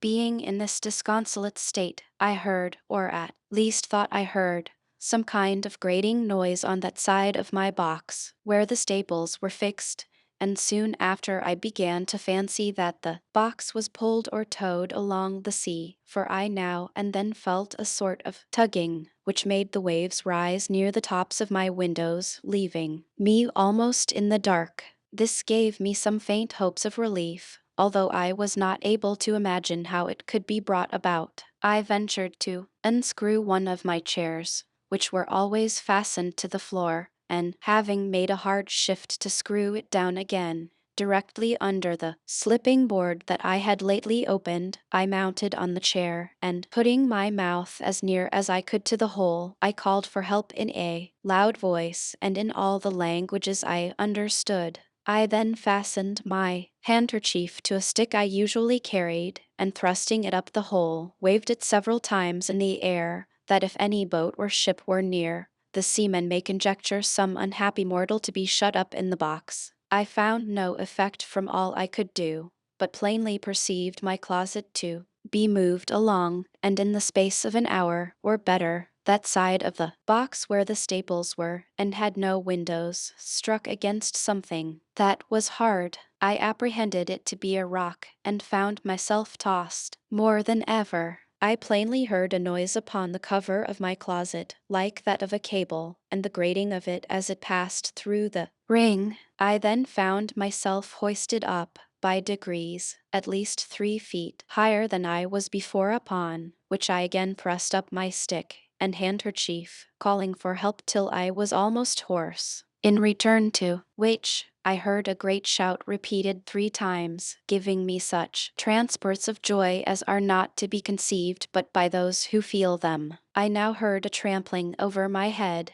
and somebody calling through the hole with a loud voice, in the English tongue, if there be any body below, let them speak. I answered, was an Englishman, drawn by ill fortune into the greatest calamity that ever any creature underwent, and begged by all that was moving to be delivered out of the dungeon I was in. The voice replied, was safe, for my box was fastened to their ship, and the carpenter should immediately come and saw a hole in the cover large enough to pull me out. I answered, hat was needless, and would take up too much time, for there was no more to be done, but let one of the crew put his finger into the ring, and take the box out of the sea into the ship, and so into the cabin. Some of them, upon hearing me talk so wildly, thought I was mad. Others laughed, for truly it never came into my head that I was now got among people of my own stature and strength. The carpenter came, and in a few minutes sawed a passage about 4 feet square, then let down a small ladder, upon which I mounted, and from there was taken into the ship in a very weak condition. The sailors were all in amazement and asked me 1,000 questions, which I had no inclination to answer. I was equally confounded at the sight of so many pygmies, for such I took them to be, after having so long accustomed mine eyes to the monstrous objects I had left. But the captain, Mr. Thomas Wilcox, an honest worthy Shropshire man, observing I was ready to faint, took me into his cabin, gave me a cordial to comfort me, and made me turn in upon his own bed, advising me to take a little rest, of which I had great need. Before I went to sleep, I gave him to understand that I had some valuable furniture in my box, too good to be lost, a fine hammock, a handsome field bed, 2 chairs, a table, and a cabinet, that my closet was hung on all sides, or rather quilted, with silk and cotton, that if he would let one of the crew bring my closet into his cabin, I would open it there before him, and show him my goods. The captain, hearing me utter these absurdities, concluded I was raving. However, I suppose to pacify me he promised to give order as I desired, and going upon deck, sent some of his men down into my closet, from where, as I afterwards found, they drew up all my goods and stripped off the quilting, but the chairs, cabinet, and bedstead being screwed to the floor, were much damaged by the ignorance of the seamen, who tore them up by force. Then they knocked off some of the boards for the use of the ship, and when they had got all they had a mind for, let the hull drop into the sea, which by reason of many breaches made in the bottom and sides sunk to rights. And, truly, I was glad not to have been a spectator of the havoc they made, because I am confident it would have sensibly touched me, by bringing former passages into my mind, which I would rather have forgot. I slept some hours, but perpetually disturbed with dreams of the place I had left and the dangers I had escaped. However, upon waking, I found myself much recovered. It was now about 8 o'clock at night, and the captain ordered supper immediately, thinking I had already fasted too long. He entertained me with great kindness, observing me not to look wildly or talk inconsistently, and when we were left alone, desired I would give him a relation of my travels, and by what accident I came to be set adrift in that monstrous wooden chest. He said hat about 12 o'clock at noon, as he was looking through his glass, he spied it at a distance, and thought it was a sail, which he had a mind to make, being not much out of his course, in hopes of buying some biscuit, his own beginning to fall short. That upon coming near and finding his error, he sent out his long boat to discover what it was. That his men came back in a fright, swearing they had seen a swimming house. That he laughed at their folly, and went himself in the boat, ordering his men to take a strong cable along with them. That the weather being calm, he rowed round me several times, observed my windows and wire lattices that defended them. That he discovered 2 staples upon one side, which was all of boards, without any passage for light. He then commanded his men to row up to that side, and fastening a cable to one of the staples, ordered them to tow my chest, as they called it, toward the ship. When it was there, he gave directions to fasten another cable to the ring fixed in the cover, and to raise up my chest with pulleys, which all the sailors were not able to do above 2 or 3 feet. He said, "Hay saw my stick and handkerchief thrust out of the hole, and concluded that some unhappy man must be shut up in the cavity." I asked whether he or the crew had seen any prodigious birds in the air about the time he first discovered me, to which he answered, had discoursing this matter with the sailors while I was asleep. One of them said he had observed 3 eagles flying towards the north, but remarked nothing of their being larger than the usual size, which I suppose must be imputed to the great height they were at,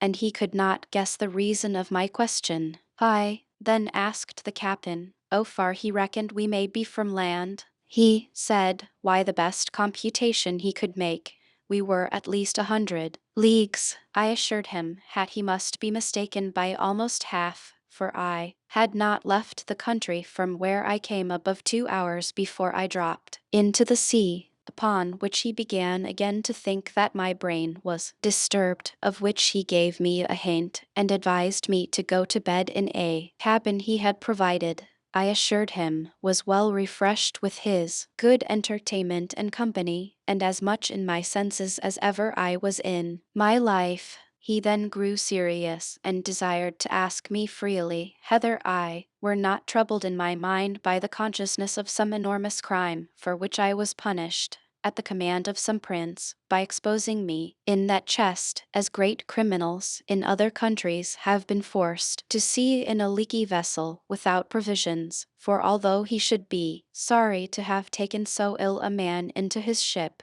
yet he would engage his word to set me safe ashore in the first port where we arrived. He added that his suspicions were much increased by some very absurd speeches I had delivered at first to his sailors, and afterwards to himself, in relation to my closet or chest, as well as by my odd looks and behavior while I was at supper. I begged his patience to hear me tell my story, which I faithfully did, from the last time I left England to the moment he first discovered me. And as truth always forces its way into rational minds, so this honest, worthy gentleman, who had some tincture of learning and very good sense, was immediately convinced of my candor and veracity. But further to confirm all I had said, I entreated him to give order that my cabinet should be brought, of which I had the key in my pocket, for he had already informed me how the seamen disposed of my closet. I opened it in his own presence and showed him the small collection of rarities I made in the country from which I had been so strangely delivered. There was the comb I had contrived out of the stumps of the king beard, and another of the same materials, but fixed into a paring of Her Majesty thumbnail, which served for the back. There was a collection of needles and pins from a foot to half a yard long, 4 wasp stings, like joiner tacks, some combings of the queen hair, a gold ring, which one day she made me a present of in a most obliging manner, taking it from her little finger and throwing it over my head like a collar. I desired the captain would please to accept this ring in return for his civilities, which he absolutely refused.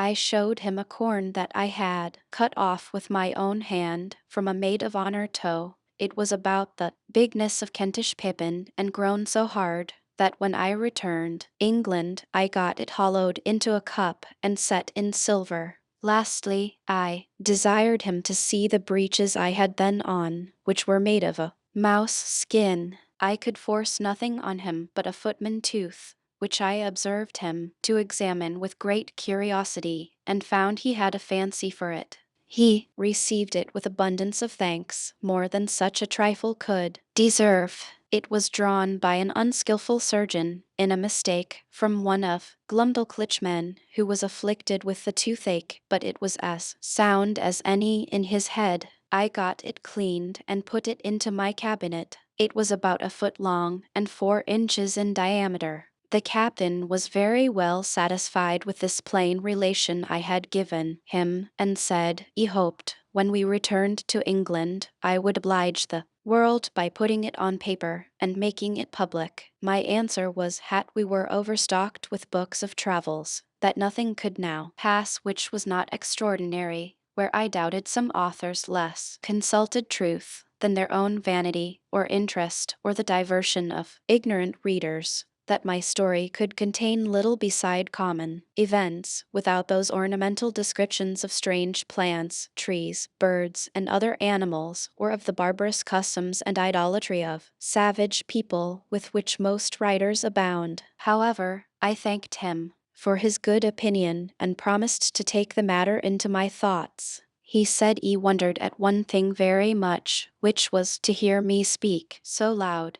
asking me whether the king or queen of that country were thick of hearing. I told him tea was what I had been used to for above 2 years past, and that I admired as much at the voices of him and his men, who seemed to me only to whisper, and yet I could hear them well enough. But when I spoke in that country, It was like a man talking in the streets to another looking out from the top of a steeple, unless one eye was placed on a table or held in any person hand. I told him, had likewise observed another thing, that when I first got into the ship and the sailors stood all about me, I thought they were the most little, contemptible creatures I had ever beheld. For truly, while I was in that prince country, I could never endure to look in a glass after mine eyes had been accustomed to such prodigious objects, because the comparison gave me so despicable a conceit of myself.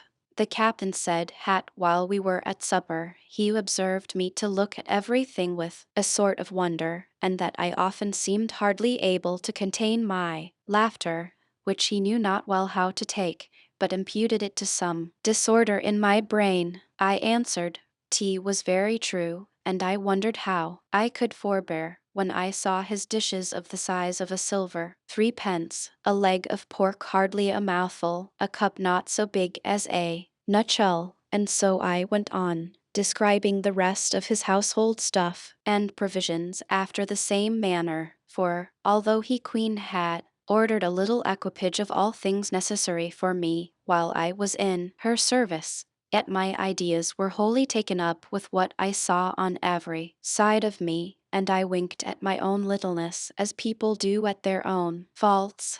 The captain understood my raillery very well, and merrily replied with the old English proverb, had he doubted mine eyes were bigger than my belly, for he did not observe my stomach so good, although I had fasted all day, and, continuing in his mirth, protested he would have gladly given £100 to have seen my closet in the Eagle Bill, and afterwards in its fall from so great a height into the sea, which would certainly have been a most astonishing object, worthy to have the description of it transmitted to future ages, and the comparison of Fatten was so obvious that he could not forbear applying it, although I did not much admire the conceit. The captain, having been at Tonquin, was, in his return to England, driven northeastward to the latitude of 44 degrees and longitude of 143. But, meeting a trade wind 2 days after I came on board him, we sailed southward a long time, and coasting New Holland, kept our course west-southwest and then south-southwest till we doubled the Cape of Good Hope. Our voyage was very prosperous, but I shall not trouble the reader with a journal of it. The captain called in at 1 or 2 ports, and sent in his longboat for provisions and fresh water, but I never went out of the ship till we came into the Downs, which was on the 3rd day of June, 1706, about 9 months after my escape. I offered to leave my goods and security for payment of my freight, but the captain protested he would not receive 1 farthing. We took a kind leave of each other, and I made him promise he would come to see me at my house in Redriff. I hired a horse and guide for 5 shillings, which I borrowed of the captain. As I was on the road, observing the littleness of the houses, the trees, the cattle, and the people, I began to think myself in Lilliput. I was afraid of trampling on every traveler I met, and often called aloud to have them stand out of the way, so that I had like to have gotten 1 or 2 broken heads for my impertinence.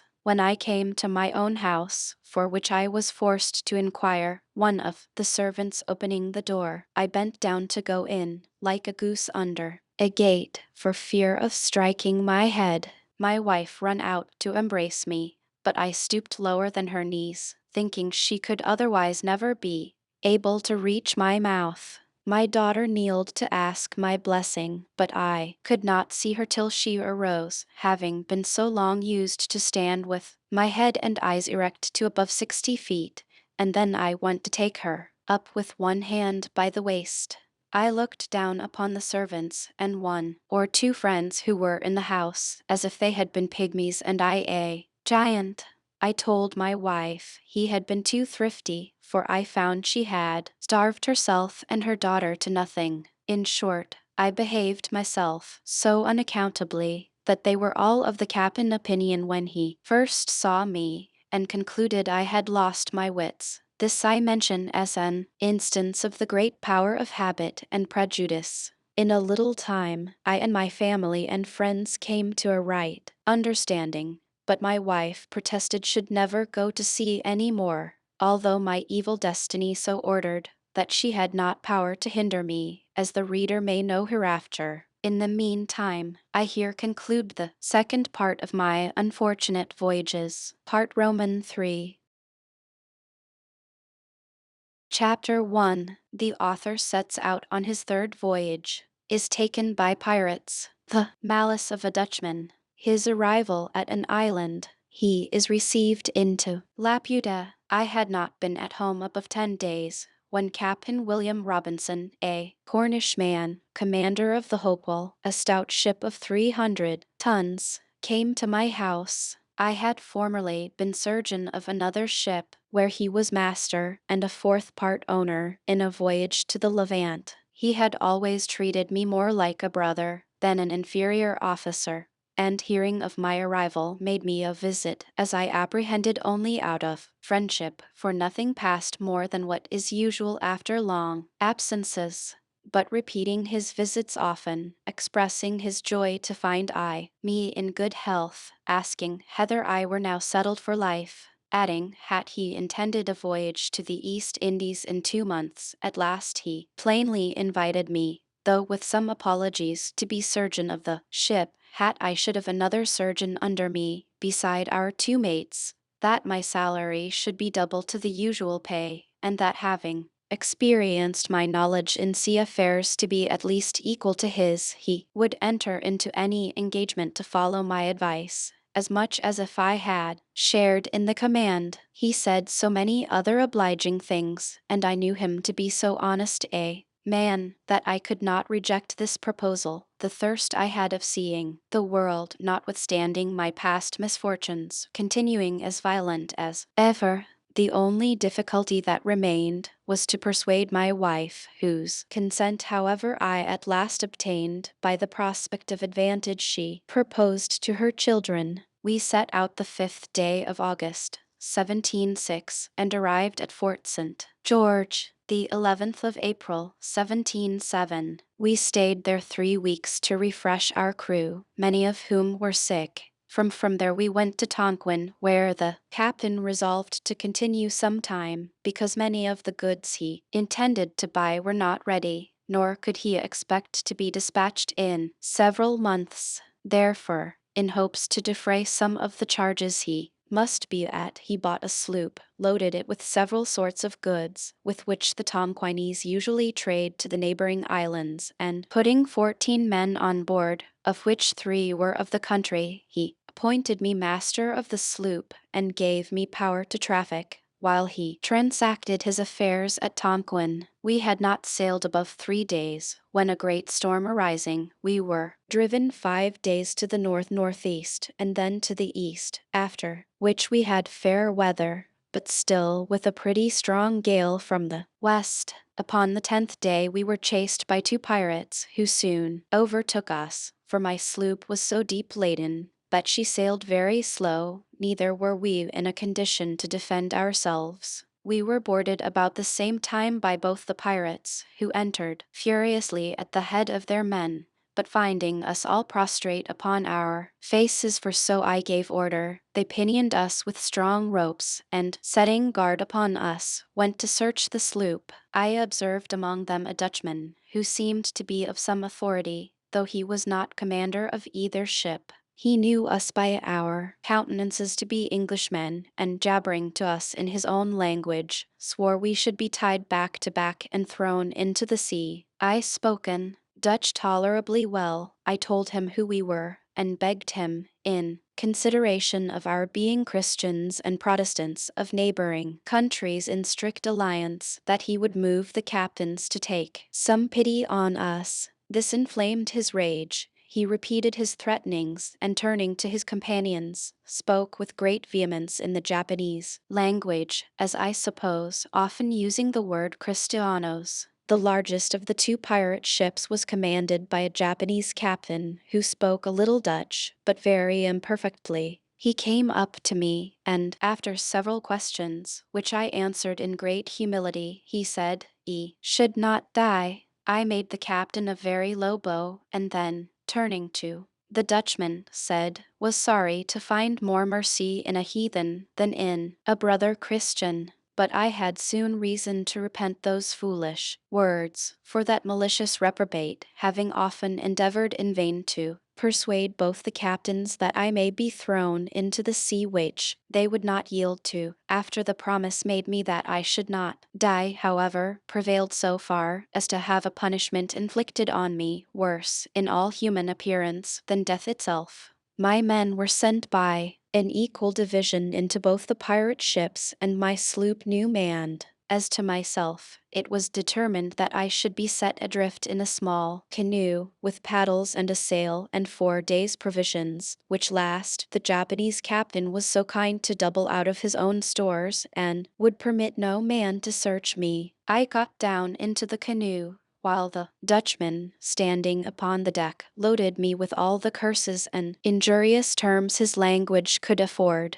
About an hour before we saw the pirates, I had taken an observation, and found we were in the latitude of 46° and longitude of 183. When I was at some distance from the pirates, I discovered by my pocket glass several islands to the southeast. I set up my sail, the wind being fair, with a design to reach the nearest of those islands, which I made a shift to do in about 3 hours. It was all rocky. However, I got many birds' eggs, and striking fire, I kindled some heath and dry seaweed, by which I roasted my eggs. I ate no other supper, being resolved to spare my provisions as much as I could. I passed the night under the shelter of a rock, strewing some heath under me, and slept pretty well. The next day I sailed to another island, and from there to a third and fourth, sometimes using my sail and sometimes my paddles.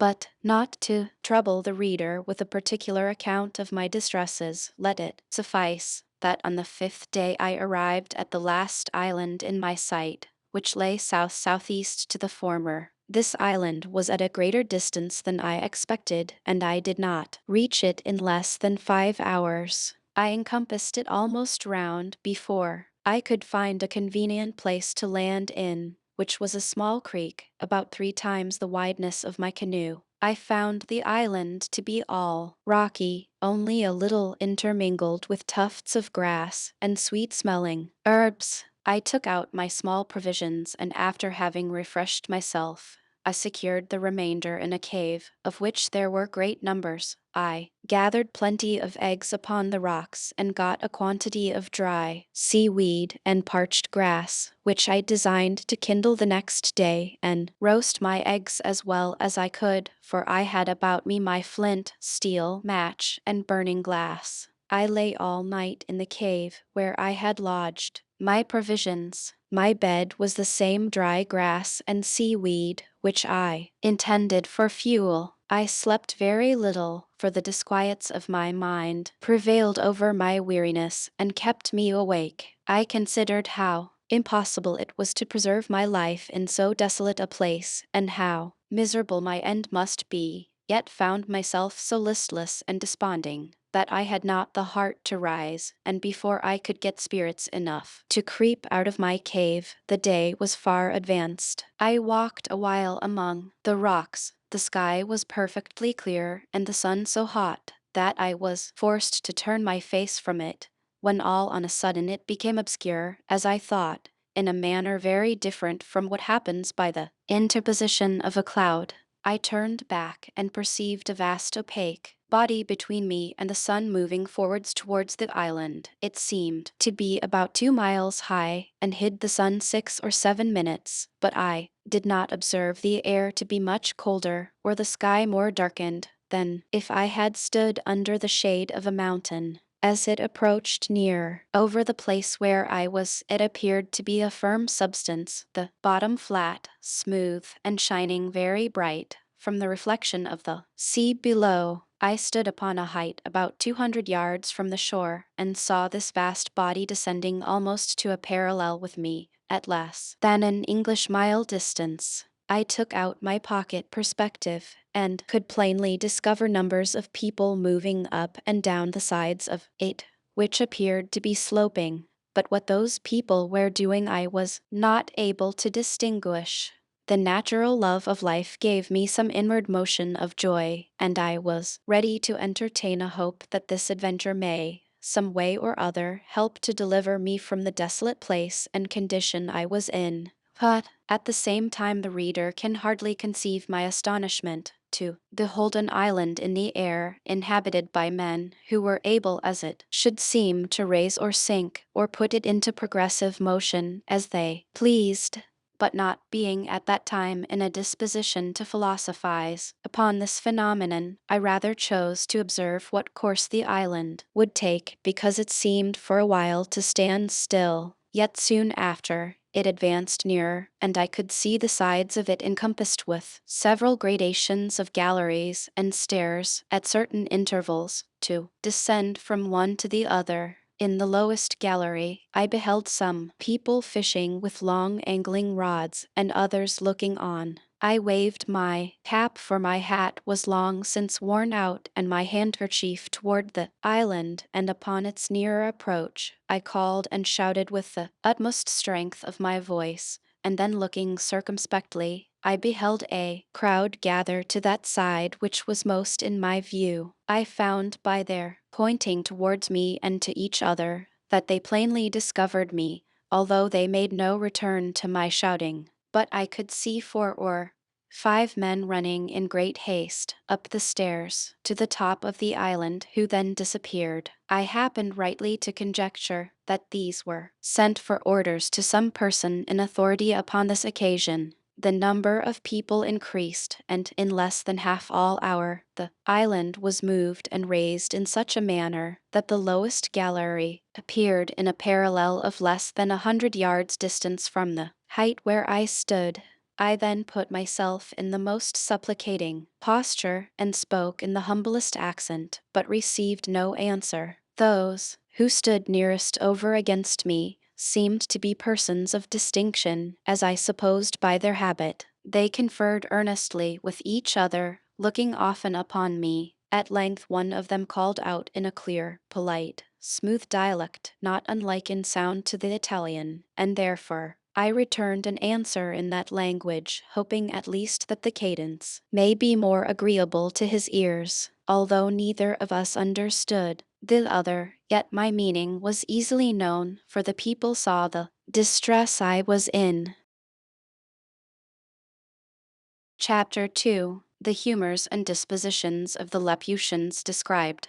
An account of their learning, of the king and his court, the author reception there, the inhabitants subject to fear and disquietudes. An account of the women. At my alighting, I was surrounded with a crowd of people, but those who stood nearest seemed to be of better quality. They beheld me with all the marks and circumstances of wonder. Neither truly was I much in their debt, having never till then seen a race of mortals so singular in their shapes, habits, and countenances. Their heads were all reclined, either to the right or the left, one of their eyes turned inward and the other directly up to the zenith. Their outward garments were adorned with the figures of suns, moons, and stars, interwoven with those of fiddles, flutes, harps, trumpets, guitars, harpsichords, and many other instruments of music unknown to us in Europe. I observed here and there many in the habit of servants, with a blown bladder fastened like a flail to the end of a stick, which they carried in their hands. In each bladder was a small quantity of dried peas or little pebbles, as I was afterwards informed. With these bladders they now and then flapped the mouths and ears of those who stood near them, of which practice I could not then conceive the meaning. It seems the minds of these people are so taken up with intense speculations that they neither can speak nor attend to the discourses of others without being roused by some external taction upon the organs of speech and hearing, for which reason those persons who are able to afford it always keep a flapper. The original is Clymenol in their family as one of their domestics, nor ever walk abroad or make visits without him.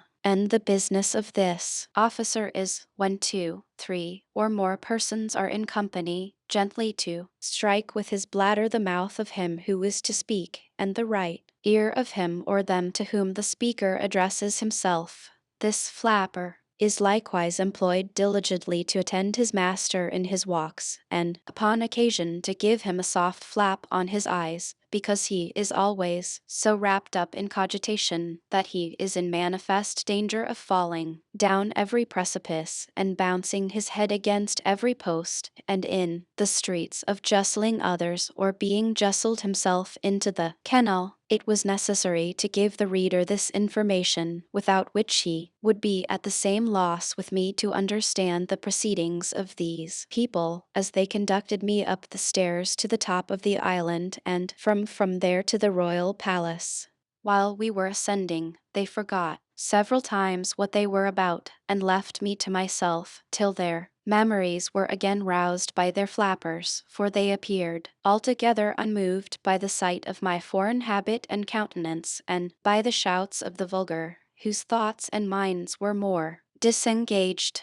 At last we entered the palace and proceeded into the chamber of presence, where I saw the king seated on his throne, attended on each side by persons of prime quality. Before the throne was a large table filled with globes and spheres and mathematical instruments of all kinds. His Majesty took not the least notice of us, although our entrance was not without sufficient noise by the concourse of all persons belonging to the court. But he was then deep in a problem, and we attended at least an hour before he could solve it. There stood by him on each side a young page with flaps in their hands, and when they saw he was at leisure, one of them gently struck his mouth, and the other his right ear, at which he startled like one awaked on the sudden, and, looking towards me and the company I was in, recollected the occasion of our coming, of which he had been informed before. He spoke some words, upon which immediately a young man with a flap came up to my side,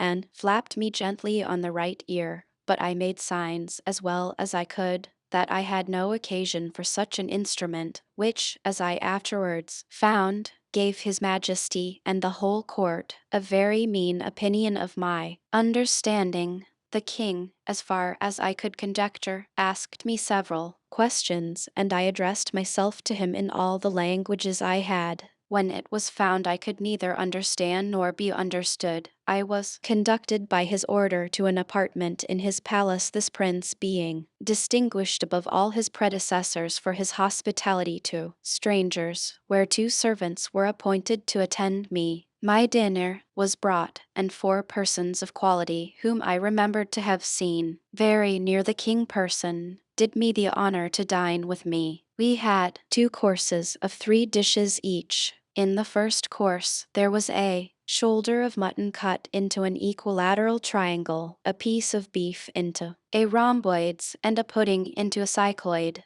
The second course was 2 ducks trussed up in the form of fiddles, sausages, and puddings resembling flutes and hotways, and a breast of veal in the shape of a harp. The servants cut our bread into cones, cylinders, parallelograms, and several other mathematical figures. While we were at dinner, I made bold to ask the names of several things in their language, and those noble persons, by the assistance of their flappers, delighted to give me answers, hoping to raise my admiration of their great abilities if I could be brought to converse with them. I was soon able to call for bread and drink, or whatever else I wanted. After dinner my company withdrew, and a person was sent to me by the king order, attended by a flapper. He brought with him pen, ink, and paper, and 3 or 4 books, giving me to understand by signs that he was sent to teach me the language. We sat together 4 hours, in which time I wrote down a great number of words in columns, with the translations over against them. I likewise made a shift to learn several short sentences, for my tutor would order one of my servants to fetch something to turn about, to make a bow, to sit, or to stand, or walk, and the like. Then I took down the sentence in writing. He showed me, also, in one of his books, the figures of the sun, moon, and stars, the zodiac, the tropics, and polar circles, together with the denominations of many planes and solids. He gave me the names and descriptions of all the musical instruments and the general terms of art in playing on each of them. After he had left me, I placed all my words, with their interpretations, in alphabetical order, and thus, in a few days, by the help of a very faithful memory, I got some insight into their language. The word, which I interpret the flying or floating island, is in the original Laputa, of which I could never learn the true etymology. Lap, in the old obsolete language, signifies high, and unta, a governor, from which they say, by corruption, was derived Laputa from Lapita, but I do not approve of this derivation, which seems to be a little strained. I ventured to offer to the learned among them a conjecture of my own, that Laputa was quasi-lap-outed, lap signifying properly the dancing of the sunbeams in the sea, and outed, a wing, which, however, I shall not obtrude, but submit to the judicious reader. Those to whom the king had entrusted me, observing how ill I was clad, ordered a tailor to come next morning and take measure for a suit of clothes. This operator did his office after a different manner from those of his trade in Europe. He first took my altitude by a quadrant, and then, with a rule and compasses, described the dimensions and outlines of my whole body, all which he entered upon paper, and in 6 days brought my clothes very ill-made and quite out of shape, by happening to mistake a figure in the calculation. But my comfort was that I observed such accidents very frequent and little regarded during my confinement for want of clothes, and by an indisposition that held me some days longer. I much enlarged my dictionary, and when I went next to court, was able to understand many things the king spoke, and to return him some kind of answers.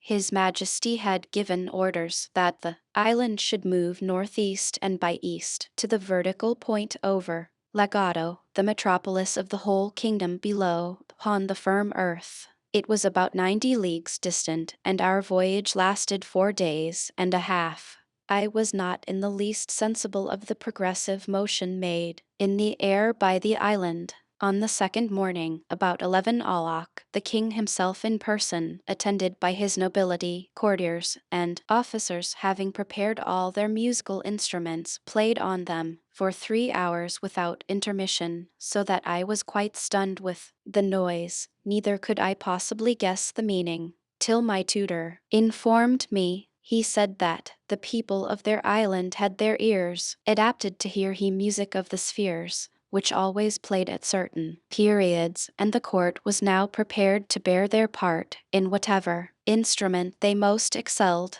In our journey towards Lagado, the capital city, His Majesty ordered that the island should stop over certain towns and villages, from where he may receive the petitions of his subjects. And to this purpose, several pack-threads were let down with small weights at the bottom. On these pack-threads the people strung their petitions, which mounted up directly, like the scraps of paper fastened by schoolboys at the end of the string that holds their kite. Sometimes we received wine and victuals from below, which were drawn up by pulleys. The knowledge I had in mathematics gave me great assistance in acquiring their phraseology, which depended much upon that science and music, and in the latter I was not unskilled.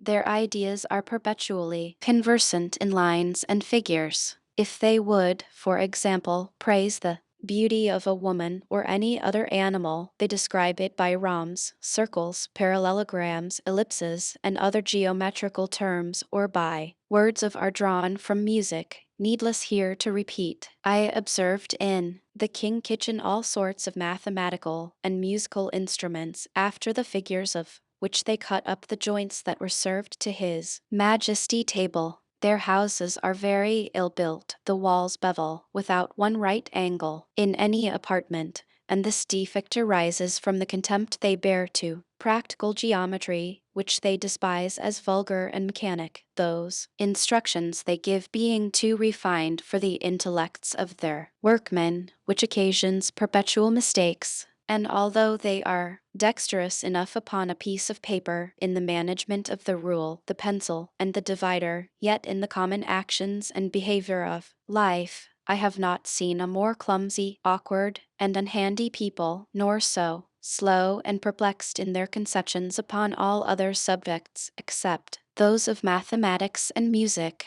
They are very bad reasoners and vehemently given to opposition, unless when they happen to be of the right opinion, which is seldom their case. Imagination, fancy, and invention they are wholly strangers to, nor have any words in their language by which those ideas can be expressed, the whole compass of their thoughts and mind being shut up within the two forementioned sciences. Most of them, and especially those who deal in the astronomical part, have great faith in judicial astrology, although they are ashamed to own it publicly. But what I chiefly admired and thought altogether unaccountable was the strong disposition I observed in them towards news and politics, perpetually inquiring into public affairs, giving their judgments in matters of state, and passionately disputing every inch of a party opinion. I have truly observed the same disposition among most of the mathematicians I have known in Europe, although I could never discover the least analogy between the two sciences, unless those people suppose that because the smallest circle has as many degrees as the largest, therefore the regulation and management of the world require no more abilities than the handling and turning of a globe. But I rather take this quality to spring from a very common infirmity of human nature, inclining us to be most curious and conceited in matters where we have least concern, and for which we are least adapted by study or nature. These people are under continual disquietudes, never enjoying a minute's peace of mind, and their disturbances proceed from causes which very little affect the rest of mortals. Their apprehensions arise from several changes they dread in the celestial bodies, for instance, that the earth, by the continual approaches of the sun towards it, must, in course of time, be absorbed or swallowed up,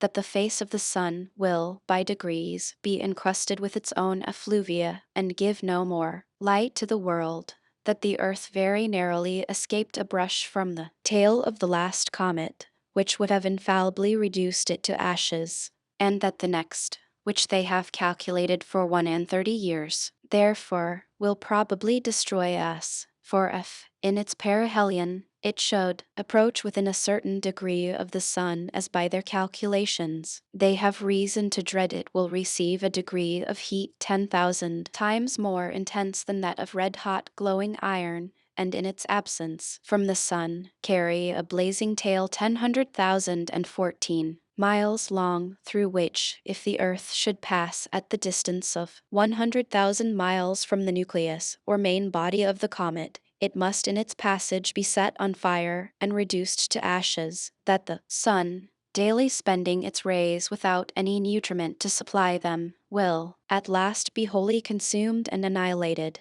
which must be attended with the destruction of this earth and of all the planets that receive their light from it. They are so perpetually alarmed with the apprehensions of these and the like impending dangers that they can neither sleep quietly in their beds nor have any relish for the common pleasures and amusements of life. When they meet an acquaintance in the morning, the first question is about the sun health, how he looked at his setting and rising, and what hopes they have to avoid the stroke of the approaching comet.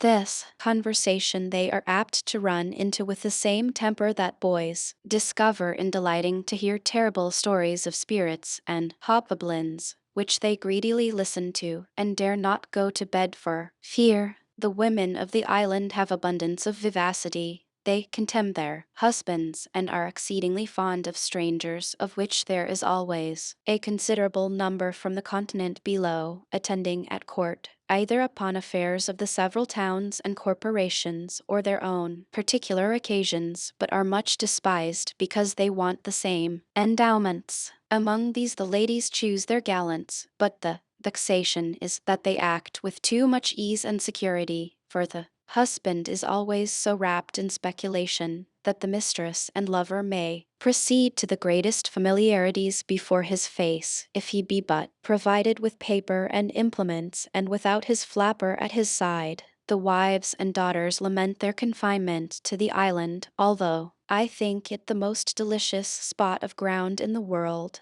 and although they live here in the greatest plenty and magnificence, and are allowed to do whatever they please, they long to see the world and take the diversions of the metropolis, which they are not allowed to do without a particular license from the king, and this is not easy to be obtained, because the people of quality have found by frequent experience how hard it is to persuade their women to return from below. I was told that a great court lady, who had several children, married to the prime minister, the richest subject in the kingdom, a very graceful person, extremely fond of her, and lives in the finest palace of the island, and down to legato on the pretence of health. There hid herself for several months, till the king sent a warrant to search for her, and she was found in an obscure eating house all in rags, having pawned her clothes to maintain an old deformed footman who beat her every day, and in whose company she was taken, much against her will. And although her husband received her with all possible kindness and without the least reproach, she soon after contrived to steal down again with all her jewels to the same gallant, and has not been heard of since. This may perhaps pass with the reader rather for an European or English story than for one of a country so remote, but he may please to consider that the caprices of womankind are not limited by any climate or nation, and that they are much more uniform than can be easily imagined. In about a month time, I had made a tolerable proficiency in their language, and was able to answer most of the king questions when I had the honor to attend him. Chapter 3: A phenomenon solved by modern philosophy and astronomy. The Laputians, great improvements in the latter. The king method of suppressing insurrections. I desired leave of this prince to see the curiosities of the island, which he was graciously pleased to grant, and ordered my tutor to attend me. I chiefly wanted to know to what cause, in our or in nature, it owed its several motions, of which I will now give a philosophical account to the reader. The flying or floating island is exactly circular, its diameter 7,837 yards, or about 4 miles and a half, and consequently contains 10,000 acres. It is 300 yards thick. The bottom, or under surface, which appears to those who view it below, is one evening regular plate of adamant, shooting up to the height of about 200 yards. Above it lie the several minerals in their usual order, and over all is a coat of rich mold, 10 or 12 feet deep. The declivity of the upper surface, from the circumference to the center, is the natural cause why all the dews and rains which fall upon the island are conveyed in small rivulets toward the middle, where they are emptied into 4 large basins, each of about half a mile in circuit, and 200 yards distant from the center. From these basins the water is continually exhaled by the sun in the daytime, which effectually prevents their overflowing. Besides, as it is in the power of the monarch to raise the island above the region of clouds and vapors, he can prevent the falling of dews and rain whenever he pleases, for the highest clouds cannot rise above 2 miles, as naturalists agree. At least they were never known to do so in that country. At the center of the island there is a chasm about 50 yards in diameter, from where the astronomers descend into a large dome, which is therefore called Flendona Gagnol, or the astronomer cave, situated at the depth of 100 yards beneath the upper surface of the adamant. In this cave are 20 lamps continually burning, which, from the reflection of the adamant, cast a strong light into every part. The place is stored with great variety of sextants, quadrants, telescopes, astrolabes, and other astronomical instruments. But the greatest curiosity, upon which the fate of the island depends, is a lodestone of a prodigious size, in shape resembling a weaver's shuttle. It is in length 6 yards, and in the thickest part at least 3 yards over. This magnet is sustained by a very strong axle of adamant passing through its middle, upon which it plays, and is poised so exactly that the weakest hand can turn it. It is hooped round with a hollow cylinder of adamant 4 feet yards in diameter, placed horizontally, and supported by 8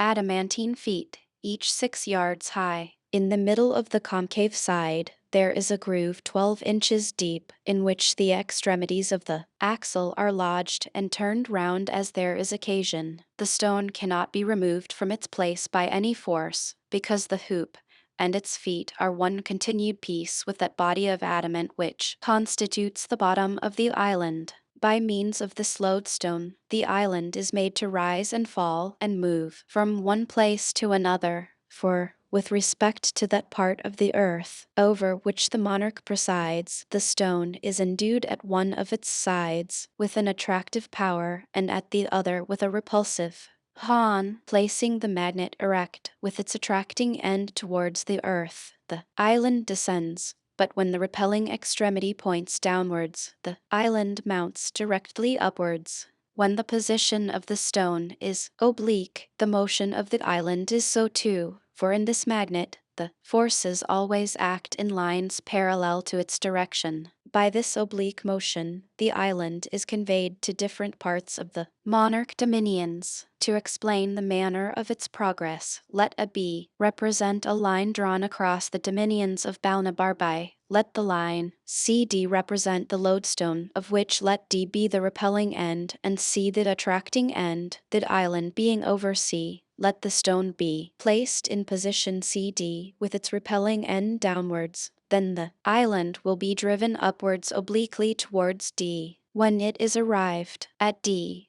let the stone be turned upon its axle till its attracting end points towards E, and then the island will be carried obliquely towards E, where, if the stone be again turned upon its axle till it stands in the position EF with its repelling point downwards, the island will rise obliquely towards F, where, by directing the attracting end towards G, the island may be carried to G, and from G to H by turning the stone so as to make its repelling extremity to point directly downward. And thus, by changing the situation of the stone as often as there is occasion, the island is made to rise and fall by turns in an oblique direction, and by those alternate risings and fallings the obliquity, being not considerable, is conveyed from one part of the dominions to the other. But it must be observed that this island cannot move beyond the extent of the dominions below, nor can it rise above the height of 4 miles.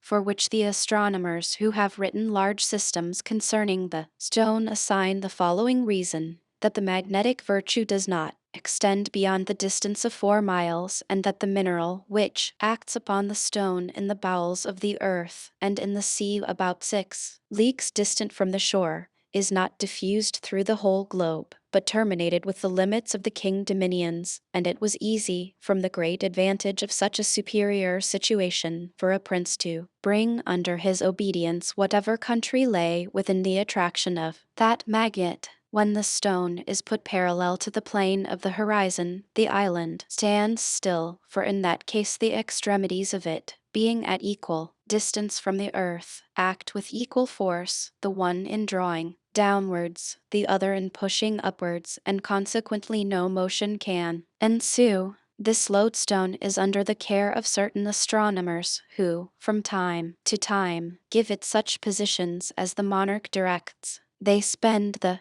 greatest part of their lives in observing the celestial bodies, which they do by the assistance of glasses far excelling ours in goodness. For, although their largest telescopes do not exceed 3 feet, they magnify much more than those of 100 with us, and show the stars with greater clearness. This advantage has enabled them to extend their discoveries much further than our astronomers in Europe, for they have made a catalogue of 10,000 fixed stars, while the largest of ours do not contain above 1/3 part of that number. They have likewise discovered 2 lesser stars, or satellites, which revolve about Mars, of which the innermost is distant from the center of the primary planet, exactly 3 of his diameters, and the outermost, 5. The former revolves in the space of 10 hours, and the latter in 21 and a half, so that the squares of their periodical times are very near in the same proportion with the cubes of their distance from the center of Mars, which evidently shows them to be governed by the same law of gravitation that influences the other heavenly bodies. They have observed 93 different comets and settled their periods with great exactness. If this be true and they affirm it with great confidence, it is much to be wished that their observations were made public, by which the theory of comets, which at present is very lame and defective, may be brought to the same perfection with other arts of astronomy. The king would be the most absolute prince in the universe, if he could but prevail on a ministry to join with him.